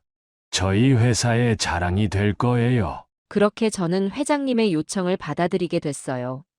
중요한 손님이 오기 전날 저는 직접 장을 봤어요. 싱싱한 재료를 골라 꼼꼼하게 준비했죠. 다음 날 아침 일찍 출근해 손님을 위한 특별한 한상을 차렸어요. 갈비찜, 나물 반찬, 된장찌개, 그리고 제가 가장 자신 있는 떡까지 준비했어요. 손님들은 식사를 하면서 감탄을 쏟아냈어요. It's been a while since I've received such a nice and warm meal. It's not just a simple meal. It's a heartfelt dish. 회장님은 흐뭇한 표정으로 저를 바라보셨어요. 그날 이후 회사에서는 중요한 손님이 올 때마다 저에게 특별식을 부탁했어요. 저는 정성껏 음식을 준비했고 제 음식을 먹은 손님들은 모두 감탄했어요. 어느 날 전무님이 조용히 다가와 말했어요. 할머니, 요즘 직원들 사이에서 유명하신 거 아세요? 다들 할머니 음식을 기다려요. 저는 그 말을 듣고 처음으로 실감했어요. 폐지를 주우며 하루를 버티던 제가 이제는 누군가에게 필요한 사람이 되었다는 걸. 그렇게 저는 회사의 자랑거리가 되어갔어요. 그러던 어느 날 회장님이 갑자기 쓰러지셨습니다. 평소보다 늦게까지 회의가 있었다고 들었어요. 스트레스가 많으셨는지 얼굴도 창백해 보이셨죠. 저는 걱정스러운 마음으로 국을 뜨고 있었어요. 그때였어요. 전무님이 급히 식당으로 들어오더니 숨을 고르며 말했어요. 회장님께서 쓰러지셨습니다. 저는 손에 들고 있던 국자를 놓칠 뻔했어요. 어디 계십니까? 응급실로 이송됐습니다. 정밀 검사를 받아야 한다고 합니다. 순간 옛날 일이 떠올랐어요. 남편이 갑자기 쓰러졌던 날. 병원에서 눈을 감고 있던 그 모습이. 가슴이 철렁 내려앉았습니다. 회장님은 병원으로 옮겨졌고 저는 일이 끝나자마자 병원을 찾았어요. 문을 열고 들어서니 병실에는 가족들과 몇몇 회사 임원들이 모여 있었습니다. 하지만 회장님은 병원식에는 손도 대지 않고 있더군요. 입맛이 없으세요? 제가 조심스럽게 물었어요. 회장님은 저를 보자마자 힘겹게 미소를 지으며 말했어요. 할머니 음식이 먹고 싶습니다. 저는 가슴이 찡했어요. 병실에는 영양사가 챙겨주는 음식들이 놓여 있었지만 회장님은 제 음식을 원하고 계셨죠. 그날 밤 저는 집에 돌아가자마자 재료를 준비했어요. 회장님이 좋아하시던 된장국을 정성껏 끓였어요. 따뜻한 밥과 함께 조그마한 도시락 상자에 정갈하게 담았습니다. 다음 날 병실을 찾았어요. 회장님은 창밖을 바라보며 깊은 생각에 잠겨 계셨죠. 제가 도시락을 열어보이자 회장님의 눈이 살짝 흔들렸어요. 이거 정말 먹고 싶었습니다. 숟가락을 들어 한 입 떠드셨죠. 따뜻한 된장국을 한 모금 삼키시더니 눈을 감고 한동안 아무 말도 하지 않으셨어요. 어머니 손맛과 똑같습니다. 그렇게 말씀하시면서 눈가를 훔치셨죠. 할머니 덕분에 제 어머니가 살아 계신 것만 같습니다. 그 순간 저는 울컥했어요. 어린아이처럼 천천히 밥을 드시는 회장님의 모습을 보며 문득 자식들에게 외면받던 제 모습이 떠올랐어요. 엄마, 이제 요양원 가셔야지. 더 이상 책임 못 져. 그렇게 모질게 돌아섰던 자식들. 오랫동안 저를 찾지 않던 그들. 저는 누군가의 엄마였지만 결국 혼자가 되었었죠. 하지만 지금 제 음식을 먹으며 눈물을 보이는 이 사람은, 제가 끓인 국을 드시고 기운을 차리는 이 사람은 제 진심을 기억해주고 있었어요. 그 후로 저는 매일 병원으로 갔어요. 아침마다 된장국을 끓였고 점심에는 따뜻한 밥과 반찬을 준비해 가져갔어요. 병실 문을 열면 회장님은 마치 어린아이처럼 반기셨죠. 오늘은 무슨 반찬입니까? 어제는 된장국을 드셨으니 오늘은 쇠고기 미역국이에요. 기운 내셔야죠. 이러다 살이 찌겠군요. 그렇게 농담을 하시며 밥을 한 숟갈 뜨셨죠. 저는 병실 한쪽에서 조용히 앉아 그 모습을 바라봤어요. 누군가가 제 음식을 기다려준다는 것. 그것만으로도 가슴이 벅찼어요. 어느 날 전무님이 병실로 찾아왔어요. 저를 보더니 따뜻한 미소를 지으며 말했어요. 할머니 덕분에 회장님이 많이 좋아지셨습니다. 아직 기운을 다 찾으신 게 아니라서요. 조금 더 드셔야 해요. 할머니께서 이렇게까지 해주실 줄은 몰랐습니다. 저도 몰랐어요. 제가 이렇게 누군가를 위해 다시 밥을 지을 줄은요. 전무님은 고개를 끄덕였어요. 회장님께서 말씀하셨습니다. 이제는 내 어머니가 아니라 우리 모두의 어머니시네요. 저는 잠시 말을 잇지 못했어요. 그 말이 어찌나 따뜻하던지. 며칠 뒤 회장님은 드디어 퇴원을 하셨어요. 저는 마지막으로 병실에서 국을 떠드리는 모습을 바라보며 깊은 감정이 밀려왔어요. 이제 건강 조심하셔야 해요. 네. 앞으로는 할머니 밥을 계속 먹어야 하니 조심해야죠. 병원 문을 나서면서 회장님은 저를 한참 바라보셨습니다. 할머니, 감사합니다. 앞으로도 계속 제 곁에 계셔 주시겠습니까? 저는 고개를 끄덕였어요. 그날 밤, 저는 오랜만에 따뜻한 눈물을 흘렸어요. 외롭다고 생각했던 내 삶에 다시금 가족 같은 사람들이 생겼다는 것. 이제 저는 혼자가 아니었어요. 회장님의 건강이 회복되고 저는 다시 구내식당에서 일하기 시작했어요. 여전히 직원들은 제 음식을 반겼고 회장님도 가끔 식당을 찾아와 밥을 드셨어요. 전보다 더 건강한 얼굴이었고 저를 볼 때마다 미소를 지으셨죠. 할머니, 덕분에 이렇게 건강해졌습니다. 그 말을 들을 때마다 가슴이 따뜻해졌어요. 하지만 그날은 조금 달랐어요. 점심시간이 끝날 무렵 구내식당 문 앞에서 익숙한 목소리가 들렸어요. 엄마, 순간 제 손이 굳었어요. 돌아보니 제 자식들이 서 있었어요. 큰아들, 작은아들, 막내딸. 저를 외면했던 그들이었어요. 예전보다 훨씬 세련된 옷차림에 얼굴엔 어색한 미소를 띠고 있었어요. 어쩐 일이야? 저는 일부러 무심한 듯 말했어요. 손에 들고 있던 국자를 내려놓고 앞치마를 정리했죠. 하지만 심장이 두근거리는 걸 숨길 수 없었어요. 엄마, 우리가 모시러 왔어요. 모시러? 엄마가 여기서 일하신다는 얘기를 듣고 왔어요. 이제 그만 집으로 돌아오세요. 그 말에 저는 가만히 그들을 바라봤어요. 한때는 제 전부였던 아이들. 하지만 제가 힘들 때는 외면했던 그들. 이제 와서 무슨 이유로 돌아오라고 하는 걸까? 엄마, 우리가 잘못했어요. 그때는 우리가 너무 바빴고. 하지만 지금은 달라요. 막내딸이 애써 미소를 지으며 말했어요. 엄마도 편히 사셔야죠. 우리가 다 알아봤어요. 좋은 집도 구했고 용돈도 넉넉히 드릴 수 있어요. 그제야 저는 깨달았어요. 이들이 갑자기 찾아온 이유를. 회사 내에서 제 이야기가 퍼진 모양이었어요. 회장님의 신임을 받고 있고 회사에서 중요한 손님을 위한 특별식을 맡고 있다는 이야기.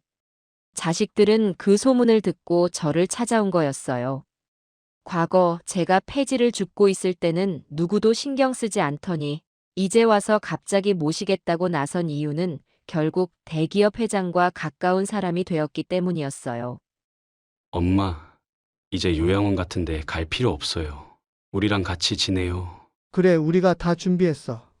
엄마도 가족이랑 함께 살아야지. 가족.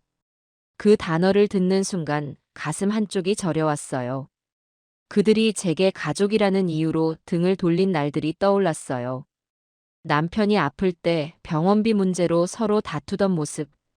장례식장에서 비용을 두고 싸우던 모습. 내가 혼자 남았을 때 요양원으로 보내려 했던 모습. 그때 저는 깨달았어요. 진정한 가족은 피보다 마음이라는 것을. 됐어. 제 말에 자식들이 움찔했어요. 뭐가 됐다는 거야, 엄마? 나는 여기서 일하는 게 좋아. 나를 필요로 하는 사람들이 있어.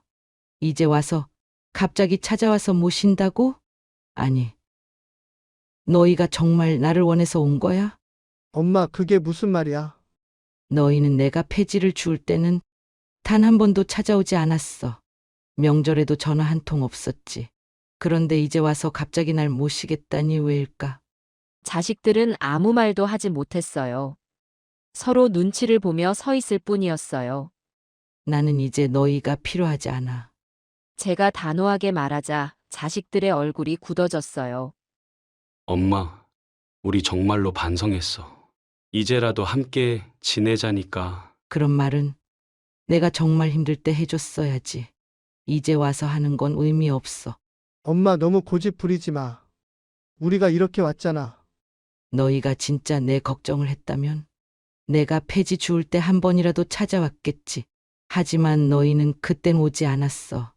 나는 이제 내 길을 갈 거야. 자식들은 당황한 얼굴로 저를 쳐다봤어요. 막내딸은 울먹이며 말했어요. 엄마, 우리 가족이잖아. 저는 씁쓸하게 웃었어요. 가족? 너가 날 가족처럼 생각했다면 그때 그렇게 외면하지 않았겠지. 작은 아들이 짜증 섞인 목소리로 말했어요. 엄마, 이러다 우리 진짜 못 볼 수도 있어. 그래도 돼. 나도 너희 없이 잘 살고 있으니까. 그 말이 끝나자 자식들은 더 이상 아무 말도 하지 못했어요. 한참을 머뭇거리더니 결국 하나둘 고개를 숙이고 돌아섰어요. 그렇게 자식들은 떠났어요. 그들이 사라진 뒤 저는 천천히 의자에 앉았어요.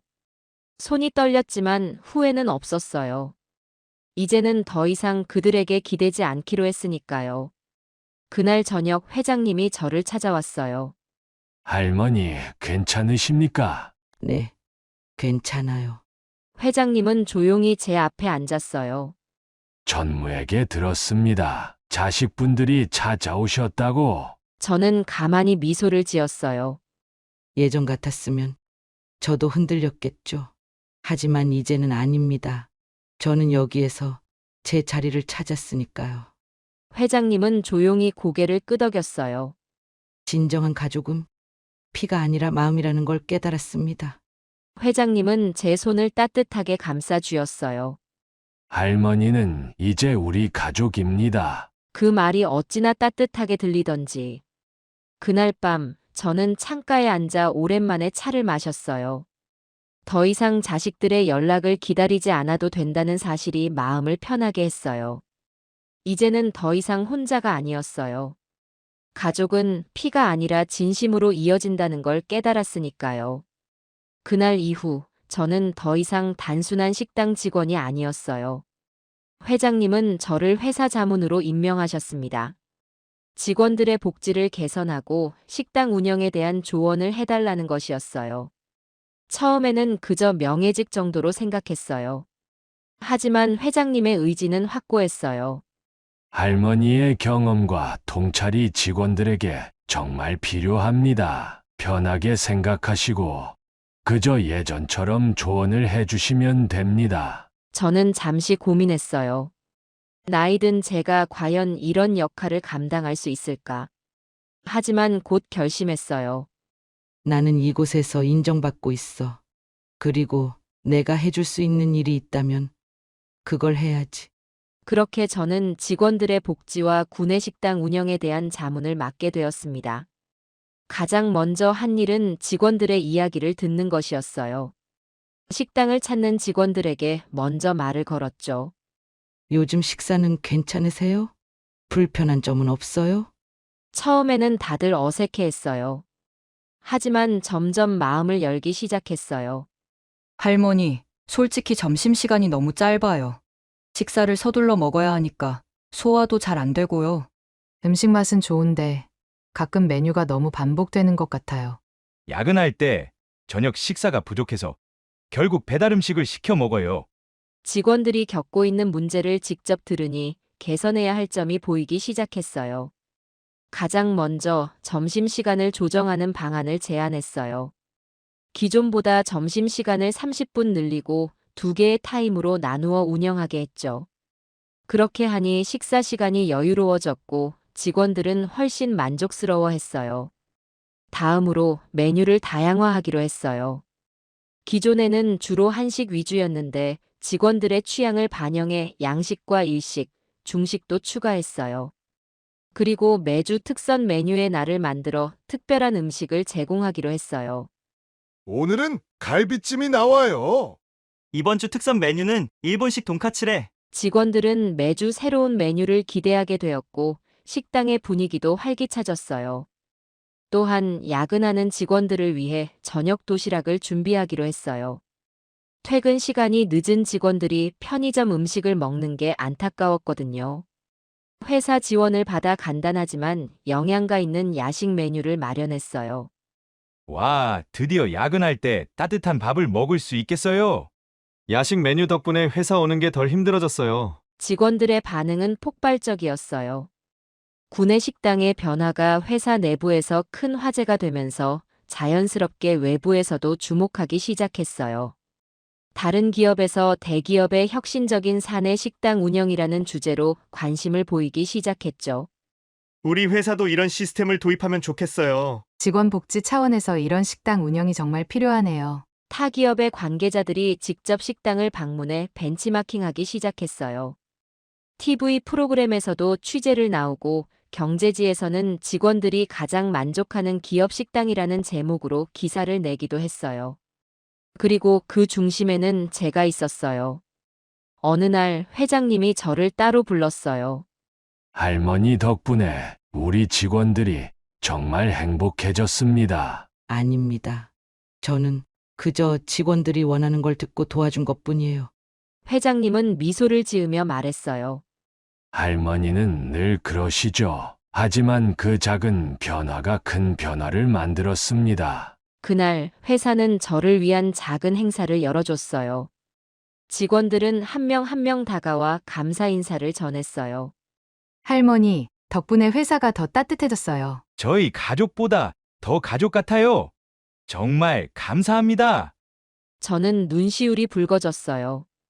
생각해보면 저는 한때 아무것도 가진 것이 없었어요. 남편이 세상을 떠나고 자식들에게 외면당하고 폐지를 줍던 그 시절. 하지만 이제 저는 누군가에게 꼭 필요한 사람이 되었어요. 가족은 피가 아니라 마음으로 맺어지는 것. 저는 이제 정말 새로운 인생을 살고 있었어요.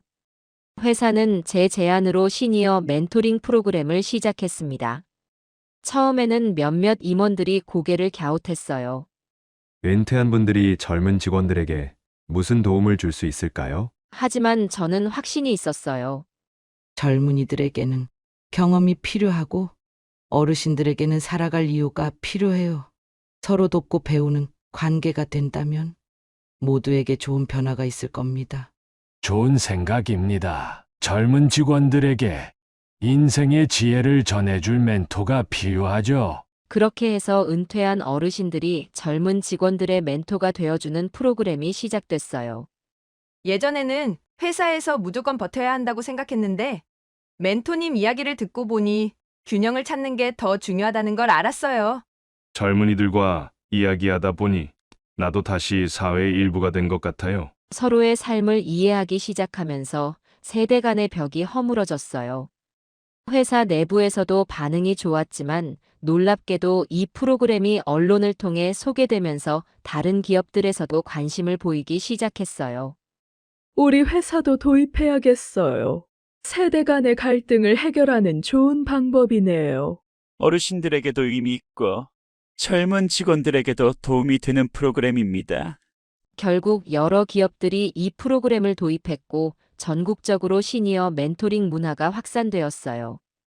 그 모습을 보면서 저는 깨달았어요. 내가 살아온 경험이 누군가에게 도움이 될 수 있다면 그것만으로도 의미 있는 삶이구나. 그러던 중 큰 시련이 찾아왔습니다. 회장님이 갑자기 돌아가신 것입니다. 그날 저는 아침부터 이상한 느낌이 들었어요. 회장님께서 며칠째 구내식당에 오시지 않으셨거든요. 항상 바쁘시지만 시간을 내서라도 식당에 들러 따뜻한 국 한 그릇을 드시던 분이었는데, 그리고 점심 무렵 전무님이 식당으로 달려왔어요. 얼굴이 창백했어요. 할머니 회장님께서 그 순간 모든 것이 멈춘 것 같았어요. 회장님은 전날 늦은 밤 회의를 마치고 집으로 돌아가던 중 심장마비로 쓰러지셨다고 했어요. 너무 갑작스러웠어요. 장례식장은 엄숙한 분위기였어요. 임직원들과 각계각층의 인사들이 조문을 왔고 회사 사람들은 깊은 슬픔에 잠겨 있었어요. 저는 한쪽에 조용히 앉아 회장님의 영정을 바라봤어요. 할머니, 앞으로도 제 곁에 계셔 주시겠습니까? 회장님의 목소리가 귓가에 맴돌았어요. 따뜻한 미소로 된장국을 드시던 모습, 병실에서 어린아이처럼 순순히 밥을 드시던 모습, 직원들을 위해 늘 고민하고 애쓰시던 모습. 눈물이 흘렀어요. 그런데 장례식장에서 예상치 못한 일이 벌어졌어요. 회장님의 유언장이 공개된 것입니다. 모두가 숨을 죽이고 유언장을 읽는 변호사의 목소리에 집중했어요. 그런데 거기서 제 이름이 나왔어요. 그리고 이순자 할머니를 우리 회사의 노인복지 프로그램 명예이사로 임명해 주길 바랍니다. 모두가 놀란 눈으로 저를 바라봤어요. 저도 믿기지 않았어요. 회장님께서 직접 남기신 유언입니다. 회사 내 시니어 복지 프로그램을 계속 발전시켜 주시길 바란다고 하셨습니다. 순간 가슴이 먹먹해졌어요. 할머니는 이제 우리 가족입니다. 회장님이 했던 말이 떠올랐어요. 유족들은 회장님의 뜻을 받들어 저를 명예이사로 임명하겠다고 했어요. 할머니께서 지금까지 해오신 일들은 회사에 큰 의미가 있었습니다. 회장님의 뜻을 존중해 앞으로도 함께 해주시면 좋겠습니다. 그 말에 저는 잠시 눈을 감았어요. 예전 같았으면 도망치고 싶었을 거예요. 하지만 지금은 아니었어요. 나는 이제 혼자가 아니다. 저는 고개를 끄덕였어요. 네, 맞겠습니다. 그 순간 저는 더 이상 과거의 제가 아니란 걸 깨달았어요. 남편을 잃고 자식들에게 버려지고 폐지를 주워가며 하루를 버티던 나날. 그러나 지금 저는 새로운 가족을 얻었어요. 이제는 나를 필요로 하는 사람들이 있다. 그것만으로도 충분했어요. 명예이사가 된 후 저는 더 체계적인 노인복지 프로그램을 만들어가기 시작했습니다. 처음에는 무엇부터 해야 할지 막막했어요. 하지만 저는 늘 그래왔듯이 사람들의 이야기를 듣는 것부터 시작하기로 했어요. 노인복지관을 찾아가 어르신들을 만났어요. 많은 분들이 비슷한 고민을 하고 계셨죠. 젊을 때는 열심히 살았는데 이제는 할 일이 없어요. 자식들한테 부담 주기도 싫고 그렇다고 집에만 있으려니 허전합니다. 일을 하고 싶은데 나이 때문에 받아주는 곳이 없어요. 그 말을 듣는 순간 저는 과거의 제 모습이 떠올랐어요. 남편을 잃고 폐지를 줍던 그 시절. 세상에서 버려진 느낌이었죠. 하지만 저는 운 좋게 기회를 얻었고 다시 일어설 수 있었어요. 이분들에게도 그런 기회가 필요해. 그렇게 탄생한 프로그램이 제2의 인생 프로젝트였습니다. 이 프로그램의 목표는 단순했어요. 은퇴한 어르신들에게 새로운 삶의 기회를 제공하는 것. 처음엔 몇몇 기업과 연계해 어르신들에게 맞는 일자리를 소개하는 것으로 시작했어요. 하지만 점점 프로그램이 발전하면서 다양한 형태로 확대되었어요. 재취업 교육. 어르신들이 새로운 직업을 가질 수 있도록 직무 교육을 제공했어요. 간단한 컴퓨터 교육부터 카페 바리스타 과정, 요양보호사 교육까지 다양한 프로그램을 마련했죠. 멘토링 및 상담. 어르신들이 자신의 경험을 살려 젊은이들에게 조언할 수 있도록 멘토링 프로그램을 운영했어요. 이것은 시니어 멘토링 프로그램의 확장판이었어요. 창업 지원. 어떤 분들은 새로운 일을 시작하고 싶다는 꿈을 가지고 계셨어요. 그래서 우리는 소규모 창업 지원 프로그램을 만들었어요. 전통시장 내 작은 가게 운영부터 온라인 쇼핑몰 창업까지 전문가들의 도움을 받아 체계적인 교육과 지원을 제공했어요. 사회공헌 활동. 나눔을 실천하고 싶은 어르신들을 위해 봉사활동 프로그램을 운영했어요. 어린이 돌봄, 반려동물 보호소 자원봉사, 환경 정화 활동 등 다양한 기회를 마련했죠. 프로젝트가 성공적으로 진행되면서 전국의 노인복지관에서도 관심을 보이기 시작했어요. 이 프로그램 덕분에 다시 꿈을 꾸게 됐어요. 평생 해보고 싶던 일을 드디어 할 수 있게 됐습니다. 어르신들의 얼굴에 생기가 돌아오기 시작했어요. 저는 이 모습을 보면서 확신했어요. 나이는 숫자일 뿐, 인생은 언제든 다시 시작할 수 있다. 세월이 흘렀어요. 저는 여전히 바쁘게 살고 있었어요. 나이를 먹었지만 제 마음은 여전히 활기찼어요. 그런데 어느 날 제 자식들이 다시 찾아왔습니다. 이번에는 예전과 달랐어요. 초조한 얼굴로 모시러 왔다는 말도 없었어요. 오히려 조심스러운 표정으로 저를 바라봤어요. 엄마, 오랜만이에요. 그래. 무슨 일이야? 저는 담담하게 물었어요. 이제는 그들의 눈빛을 보고 진심인지 아닌지 알 수 있을 만큼 단단해졌거든요. 막내딸이 눈물을 흘리며 말했어요. 엄마, 우리 너무 늦었죠? 늦었다는 걸 깨달았으면 다행이지. 큰아들이 깊이 한숨을 쉬며 말했어요. 엄마가 우리한테 기대지 않겠다고 했을 때는 솔직히 억울했어요. 근데 시간이 지나고 보니까 우리가 정말 너무했더라고요. 엄마한테 받기만 했지. 엄마한테 해드린 게 없었어요. 작은 아들이 울먹이며 말을 이었어요. 엄마를 요양원에 보내려고 했던 거. 그때 우리가 얼마나 잘못했는지 이제야 깨달았어요. 죄송해요, 엄마. 저는 그들을 한동안 바라봤어요. 그동안 내심 이런 말을 듣고 싶었던 걸까요? 아니면 이제는 정말 아무렇지 않은 걸까요? 한 가지 분명한 것은 저는 이제 그들의 말에 흔들리지 않는 사람이 되어 있었다는 것이에요. 그래. 이제야 솔직하게 말하니 좋네. 자식들은 제 반응에 조금 당황한 듯 했어요. 엄마, 우리를 용서해 주실 수 있을까요? 저는 잠시 생각했어요. 그리고 천천히 고개를 끄덕였어요. 그래. 용서한다. 막내딸이 흐느껴 울었어요. 작은 아들은 고개를 푹 숙였고 큰아들은 한숨을 쉬며 눈물을 참으려 했어요. 그 순간 저는 깨달았어요. 나는 이제 그들에게 기대는 어머니가 아니라 오히려 그들을 이끌어줄 수 있는 사람이 되어 있구나. 그날 이후 우리 사이의 관계는 조금씩 달라졌어요. 이전처럼 그들에게 의지하려 하지 않았어요. 오히려 그들이 저에게 고민을 털어놓았어요.